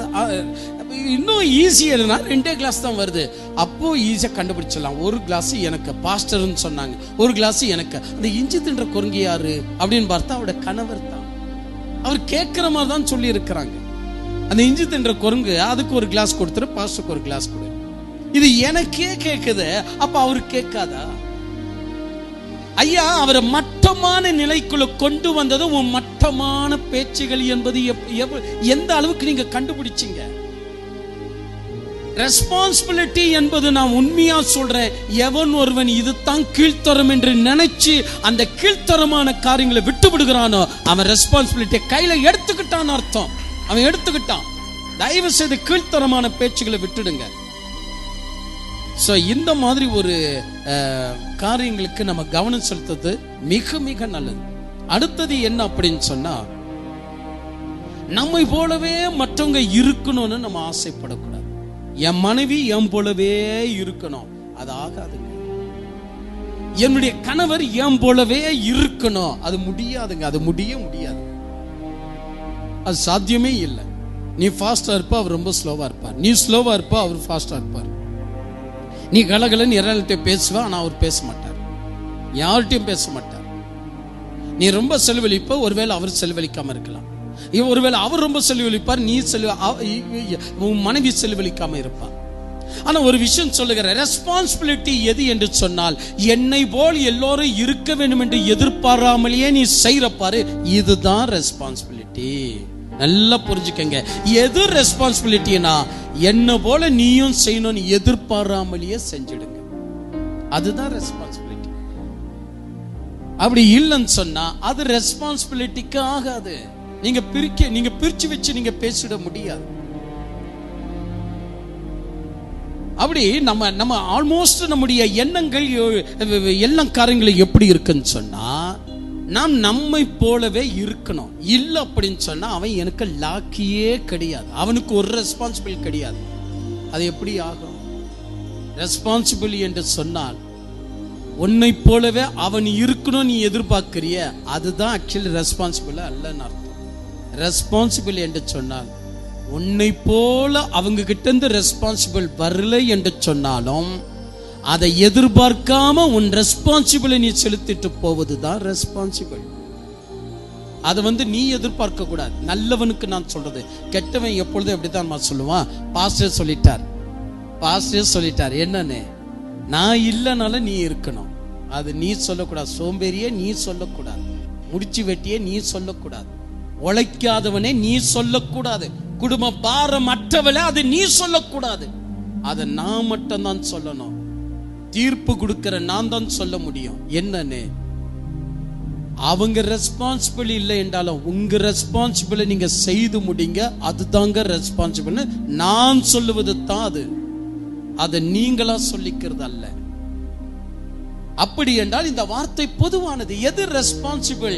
ஃபர்ஸ்ட் விஷயம், உன்னை எது கீழ்த்தரத்துக்குள்ள கொண்டு போதோ அதை நிற்பாட்ட கண்டுபிடிக்கிறதா ரெஸ்பான்சிபிள். செகண்ட் ரெஸ்பான்சிபிள் எது? உன்னை போல மற்றவங்க அப்படி இல்லை என்று அறிந்தும் உன்னுடைய காரியத்தை நீ செய்துட்டு போதான் ரெஸ்பான்சிபிள். இதான் ரெஸ்பான்சிபிள். இந்த மீனிங் எல்லாம் டிக்ஷனரியில இருக்காது, இருக்க சாத்தியமும் கிடையாது. அப்ப நீங்க இந்த விஷயங்களை குறித்து கவனம் செலுத்துவது மிக அவசியம். அப்ப எத்தனை தடவை நம்முடைய வாழ்க்கையில் இப்படி நேரிடலாம்? என்னுடைய வீட்டுல சில நேரங்களில் பொங்கி பிள்ளைங்க பேசுவாங்க, இப்ப நீ வேலைக்கு போனாலும் உனக்கு நையா பைசா கூட சம்பாதிக்க உனக்கு வக்கு இல்லை. பிள்ளைங்க பேசுறதுல தப்பு கிடையாது, ஆனா நான் பேசுறது தான் தப்பாயிடும். ஏன்னு சொன்னா வேலைக்கு போகும்படி சான்ஸ் நான் தானே கொடுக்கல. அப்ப என் வாயில இருந்து அந்த வார்த்தை வரக்கூடாது. என்றைக்குமே என் வாயில இருந்து வந்ததே கிடையாது. என்னன்னு, நீ சம்பாதிக்க லாக்கில்லாதவ நான் சொன்னதே கிடையாது. ஏன்னா எனக்கு பூர்ண ஞானம் உண்டு. என்னை போல அவங்க இருக்கணும்னு அவசியமே கிடையாது. நான் இவ்வளவு சம்பாதிக்கணும், அவளை நீ சம்பாதிக்க வேண்டிய அவசியம் இல்லை. பரவாயில்ல, நோ ப்ராப்ளம். நான் இப்படி நாட்டமா இருக்கிறேன்னா நீ அப்படி இருக்க வேண்டும் என்ற அவசியம் எனக்கு இல்லை. நீ அப்படிதான் இருந்திருக்கலாம். எத்தனை பேர் உண்மையிலேயே நம்முடைய ரெஸ்பான்சிபிள மட்டும் தான் நம்ம கணக்குல பார்க்கிறோம். இல்ல, மற்றவங்களுடைய ரெஸ்பான்சிபிள நம்ம பார்த்து நம்ம அப்படி ஏங்கி நிக்கிறதுனால தான் எல்லாருடைய ரெஸ்பான்சிபிளும் கெட்டு போகுது. யார்கிட்டையும் எதிர்பார்க்காதீங்க. உண்மையான ரெஸ்பான்சிபிலிட்டி எது என்றால் ஃபீட்பேக் வராமலேயே நீங்க ஒர்க் பண்றது தான் உண்மையான ரெஸ்பான்சிபிலிட்டி. ஃபீட்பேக் வரக்கூடாது. நீங்க என்ன சொல்றீங்களோ அந்த ஃபீட்பேக் கிடைக்காது. பரவாயில்ல, அது அப்படிதான் இருக்கும். எல்லாரும் முன்னாடி மனைவி சொன்னா, என் கணவருக்கு நான் கார் ஒன்று கிஃப்ட் பண்றேன், பர்த்டே. எல்லாம் அப்படியே ஆபீஸ்ல நிறைஞ்சு இருக்கிறாங்க. ஆபீஸ்ல எல்லாரும் பார்த்து அப்படியே தேர்ட் ஃப்ளோர்ல இருந்து எட்டி பார்க்கறாங்க, என்ன கார் அப்படின்னு சொல்லி. ஆஹா, அருமையான கார், அவ்வளவு அருமையான கார் கீழே தேர்ட் ஃப்ளோர்ல நில்லி இருக்கு. கணவருக்கு முகத்துல சிரிப்பே இல்லை. அப்படின்னு அந்த கீயை வாங்குறார். அவ்வளவுதான், பட்டும் படாத மாதிரி சிரிக்கிறார். கூட்டத்துல ஒருவர் கேட்கிறாரு, எங்க இந்த மாதிரி ஒரு மனைவி கிடைக்கணுமே, நாங்களும் கூட உனக்கு க்ளோஸ் ஃப்ரெண்டு, ஆனா உன்னுடைய பர்த்டேக்கு நாங்க வெறும் பூ மட்டும் தான் வாங்கிட்டு வந்தோம், ஆனா உன் மனைவி காரையே கிஃப்ட் பண்ணி இருக்கிறா, எங்க நீங்க சிரிக்க மாட்டேன்றீங்க? அது லோன் கட்டது எனக்கு தான் தெரியும், சைன் எல்லாம் வாங்கியாச்சு வீட்லயே. இது என்ன ஐடியா பாருங்க, நல்ல யோசித்து பாருங்க. அப்ப என்னை போல என்னுடைய பிரஸ்டேஜ் போல நீ இருக்கணும்னு எதிர்பார்த்தோம்னா அங்கதான் பிரச்சனையே. நம்ம ரெஸ்பான்சிபிலிட்டியும் போவோம், அவங்க செய்யற ரெஸ்பான்சிபிலிட்டியும் போயிடும். எல்லாருமே அப்படி படுத்து கிடக்கிறது தான், எந்த விதமான நாட்டும் இல்லாம போயிடும். அதனால இந்த ரெண்டாவது நல்லா புரிஞ்சுக்கங்க, உன்னை போல மற்றவங்க இருக்கணும் அப்படின்னு நம்ம நினைச்சு கூட பார்க்க கூடாது. நம்ம செய்கிற காரியம் எல்லாம் உயர்ந்தது எதுவோ அதுவாக மட்டும்தான் நீ இருக்க வேண்டும். உயர்ந்தது எதுவோ அதுவாக மட்டும் நீங்க இருந்துருங்க. அதுதாங்க ரெஸ்பான்சிபிலிட்டி. நீங்க உழைக்கிறதெல்லாம் நான் சொல்ல முடியாது. நீங்க எவ்வளவு கவனிக்கிறீங்க அது முக்கியம் அல்ல. எது உயர்ந்ததுவோ அந்த உயர்ந்ததுல நீங்க நின்றால் நீங்க ரெஸ்பான்சிபிலிட்டியில இருக்கிறீங்க. எது உங்களை கீழ்த்தரத்துக்கு கொண்டு போதோ அதை நீங்க செய்யாமல் இருப்பீங்கன்னு சொன்னா அதுதான் மெய்யான ரெஸ்பான்சிபிலிட்டி. இப்ப இதை நாம் செய்துட்டு நாம் முன்ன போயிட்டே இருக்கணும். அடுத்தது என்னன்னு சொன்னா, மூன்றாவது சொல்லி நான் முடிச்சலாம் நினைக்கிறேன். கரெக்ட் டைம் முடிஞ்சு போச்சு. மூன்றாவது சொல்லி நான் முடிச்சிடறேன். என் அன்பு தெய்வ பிள்ளைகளை, ஒருவருக்கொருவர் மேற்கொள்ளாமல் இருக்கிற மனோபாவனை தான் மிக முக்கியமானது. ஒருவருக்கொருவர் மேற்கொள்ளாமல் இருக்கிற மனோபாவனை. இப்போ நம்முடைய விஷயம் கணவன் மனைவி என்று சொன்னாலே என்ன அப்படின்னா, ஒருவருக்கொருவர் சீக்கிரமா மேற்கொள்ளணும். ஏதாவது ஒண்ணு பேசினா அதெல்லாம் தெரியாது, அதெல்லாம் உங்க அம்மா உங்க ஆத்தா கத்து கொடுத்துருப்பா, அதெல்லாம் என்கிட்ட கிடையாது. நான் சொல்றத கேட்கறியா இல்லையா? மேற்கொள்ள பார்க்கிறோம். அதுல நல்ல கருத்து இருக்கும் மனைவி கிட்ட, அந்த கருத்தை கேட்கவே மாட்டோம். மேற்கொள்ள பார்க்கிறோம். எப்போதுமே அவளை முட்டாள் நீ நினைக்காத, உன் கணவர் எப்பொழுதுமே முட்டாள் நீ நினைக்காத. மேற்கொள்ளுவது நம்முடைய விஷயம் அல்ல. பாருங்க, நான் சொல்லுத இந்த பொன்மொழியை ஞாபகத்தில் வச்சுக்கோங்க. மேற்கொள்ளுவது முக்கியம் அல்ல, மேன்மையானது எது என்று சிந்தித்து பார்ப்பது தான் ரெஸ்பான்சிபிலிட்டி. மேற்கொள்ளுவது ரெஸ்பான்சிபிலிட்டி அல்ல, மேன்மையானது எது என்று சிந்தித்து பார்த்து செயல்படுவது தான் ரெஸ்பான்சிபிலிட்டி. மேன்மையானது எது? மேற்கொண்டு என்ன லாபம் இருக்கு? என் கணவரை ஜெயிக்கிறதுல எனக்கு என்ன லாபங்க? என் மனைவியை ஜெயிக்கிறதுல எனக்கு என்ன லாபங்க? நீ நினைச்சிட்ட பாரு, அங்கேயே நீ மேன்மையை சிந்திச்சிட்டன்னு அர்த்தம். அவரை மேற்கொண்டு நான் என்ன செய்ய போறேன், அதை நம்ம சிந்திச்சிட்டோம்னா அது மிக மிக அருமையாக இருக்கும். ஒரு கணவன் மனைவி ரொம்ப அன்புள்ளவங்க, பிரியவே மாட்டாங்க. ரொம்ப அன்பு, ரொம்ப அன்பு, கனிவாக பேசுவாங்க. சண்டை என்பதை இது வரைக்கும் வந்ததே கிடையாது. அது ஒரு நாள் ஒரு பொறாமைக்காரன் கண்டான். எப்படியாவது அவங்க மத்தியில சண்டையை வர வைக்கணும். என்ன பண்ணலாம்? வர வச்சிடுவோம், அது என்ன பெரிய விஷயமா என்று சொல்லி அவன் ஒரு கசப்பான விதையை விதைச்சிட்டு போயிட்டான். எப்படின்னு சொன்னா, நானும் உங்களுக்கு சொல்றேன், நீங்க மேற்கொள்ள போகும் போதெல்லாம் மாய தோற்றத்திற்குள்ள நீங்க இருக்கிறீங்கன்னு அர்த்தம். எப்போதெல்லாம் நீங்க மேற்கொள்ள துடிக்கிறீங்களோ, உன் கணவரையே மேற்கொள்ள நீ துடிக்கிறனா, நீ மாய தோட்டத்துல இருக்கிற, நீ மாய என்ற ஒரு ராணியாக இருக்கிற. நீ எப்பொழுதும் உன் மனைவியை மேற்கொள்ளணும்னு ஆசைப்படியோ, நீ மாயல ராஜாவாக இருக்கிற. மாய தோட்டத்தை விட்டு வெளியே வந்து பாருங்க, உன் மனைவியை மேற்கொள்ளுதல உனக்கு எந்த லாபமும் கிடையாது. ஏன்னா அவ உன்னுடையவன். உன் கணவரை மேற்கொள்ளுதல எந்த லாபமும் கிடையாது, ஏன்னா அவன் உன்னுடையவன். ஆனா இது நமக்கு தெரிய மாட்டாங்க. மேன்மையானதை சிந்திங்க, மேன்மையானதை சிந்திங்க. அப்ப இவன் வந்து சொல்றான் மனைவி கிட்ட, உனக்கு ஒரு விஷயம் தெரியுமா, உன் கணவரை ரொம்ப யோக்கியம் நீ நினைக்கிற, ஆனா அவன் யோக்கியம் இல்லை. உன் கணவரை நீ ரொம்ப யோக்கியம் நினைக்கிற, அவன் யோக்கியம் இல்லை. அவன் சென்ற காலத்துல நீ நினைக்கிற அவன் நல்ல சொத்து சுகம் உள்ளவன் அப்படின்னு நீ நினைக்கிற, இல்ல. அவன் சென்ற காலத்துல உப்பு கடல்ல போய் வேலை செஞ்சவன், உப்புங்களை வித்துட்டு தெருவா இருந்தவன், அது போன ஜென்மம். அது வேணுமெண்டா அவன் முதுவை நக்கிப்பாரு, உனக்கு தெரியும் உப்புப்பா இருக்கும். நைட் வரைக்கும் காத்துட்டு இருந்தா இவன், பார்க்கலாம் இரு, அவரை நக்கி தான் பார்க்கலாம் உப்பு இருக்கா இல்லையான்னு. இந்த பக்கம் கணவர்கிட்ட வந்தான், உனக்கு ஒரு விஷயம் தெரியாது, உன் மனைவி ஒரு நாய். வேணுமெண்டா இந்த நைட்டு பாரு, உன்னை நக்கின்னு இருப்பா, நீ தூங்கிடுற, உனக்கு தெரிதல, அவன் நைட்டெல்லாம் நக்குருவ. நீ வேணுமெண்டா நீ விழுத்திருந்து பாரு. அவன் அதே மாதிரி தூங்கி நிற்கிற மாதிரியே நடிச்சான். இவளும் தூங்கி நிற்கிற மாதிரியே நடிச்சு, இவன் உண்மையிலேயே உப்பு வியாபாரி தானா பார்த்துடலாம் அப்படின்னு முதுக நக்கி பார்த்தா உப்புப்பா இருக்கு. ஆமா, இவனை என்னமோ நாட்டாம குடும்பம் நினைச்சோம், பெரிய குடும்பம் நினைச்சோம், இவன் உப்பு வியாபாரின்னு. அவன் எந்திரிச்சான், நான் உன்னை பெருசா நினைச்சேன், நீ நாயா இருக்கிற, நீ சொன்னது சரிதான் அப்படின்னு ரெண்டு பேருக்குள்ள சண்டை வந்ததா. நான் எதுக்கு சொல்றேன் அப்படின்னா, இன்னொருவரை மேற்கொள்ள நினைக்கும் போதெல்லாம் நாம் தான் கீழ்த்தரத்துக்குள்ள இறங்கி விடுகிறோம், நம்முடைய ரெஸ்பான்சிபிலிட்டியும் போய் விடுகிறது.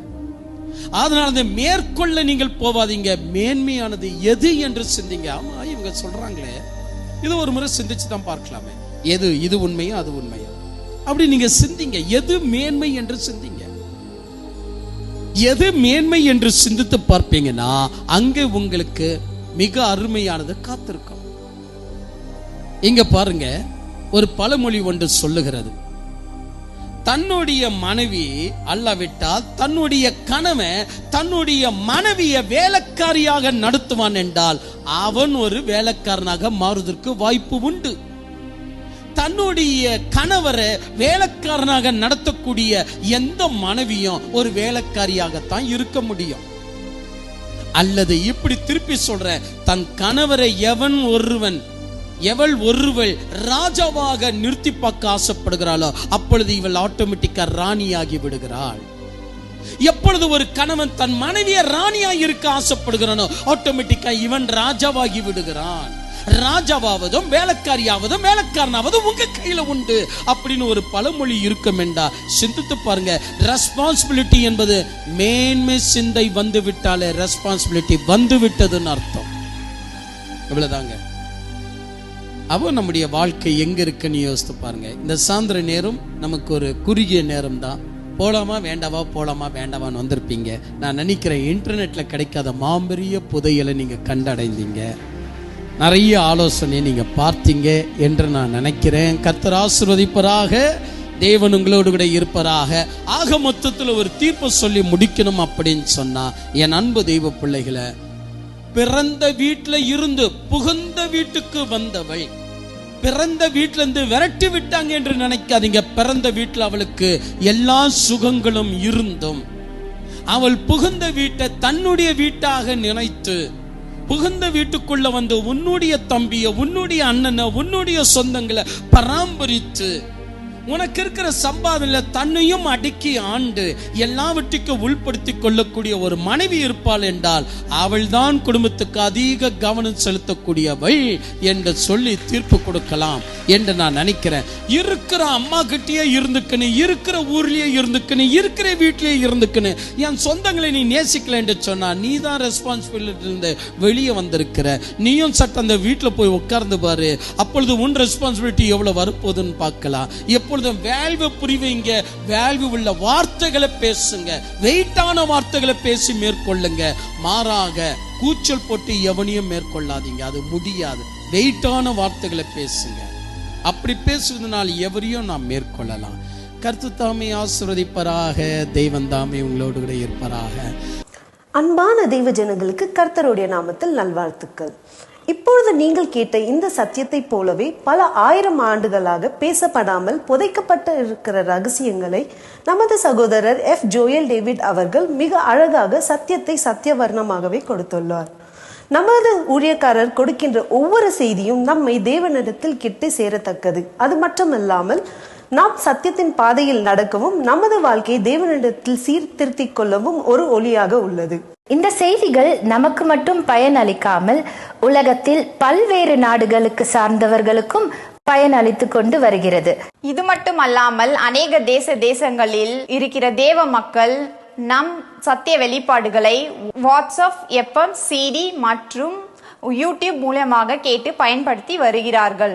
இந்த செய்திகள் டச், சிங்களம், நெதர்லாண்ட்ஸ், போர்ச்சுகீஸ் மற்றும் ஆங்கிலத்தில் மொழிபெயர்க்கப்பட்டு அவர்களுக்கும் இந்த சத்திய வெளிப்பாடுகள் உபயோகமாக உள்ளது.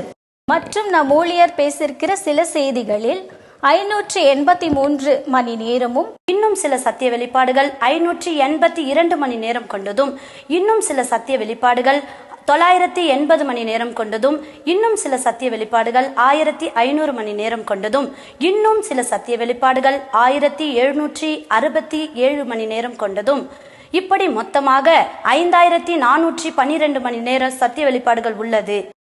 கூடுதலாக 35,000 மணி நேரம் பேசியுள்ள மிக பிரம்மாண்டமான செய்தி நமது இடத்தில் உள்ளது. எனவே பிரியமானவர்களே, நமது கிறிஸ்து உரைத்த வாக்கின்படி யோவான் 8:32 சத்தியத்தை அறிவீர்கள், சத்தியம் உங்களை விடுதலையாக்கும் மற்றும் 1 தீமோத்தேயு 2:4 படி எல்லா மனுஷர்களும் ரட்சிக்கப்படவும் சத்தியத்தை அறிகின்ற அறிவில் வளரவும் தேவன் தாமே சித்தமுள்ளவராய் இருக்கிறார் என்ற வாக்கின்படி இன்றும் நமது ஜாட் மினிஸ்ட்ரி அயராமல் உழைத்து வருகிறது. எனவே பிரியமானவர்களே, இது போன்ற பிரம்மாண்டமான சத்திய வெளிப்பாடுகளை சந்தாதாரர் பகுதியில் அநேக பிள்ளைகள் கேட்டு பயனடைந்து வருகிறார்கள். இந்த செய்திகளை நீங்கள் பெற்று பயனடைய சந்தாதர் பகுதியில் இணைந்து கொள்ளுங்கள். சந்தாதர் பகுதி என்பது அரைமணிக்கான செய்தி ஆகும். இந்த செய்திகளை நாங்கள் தினம்தோறும் கேட்டு மிகுந்த பயனடைகிறோம்.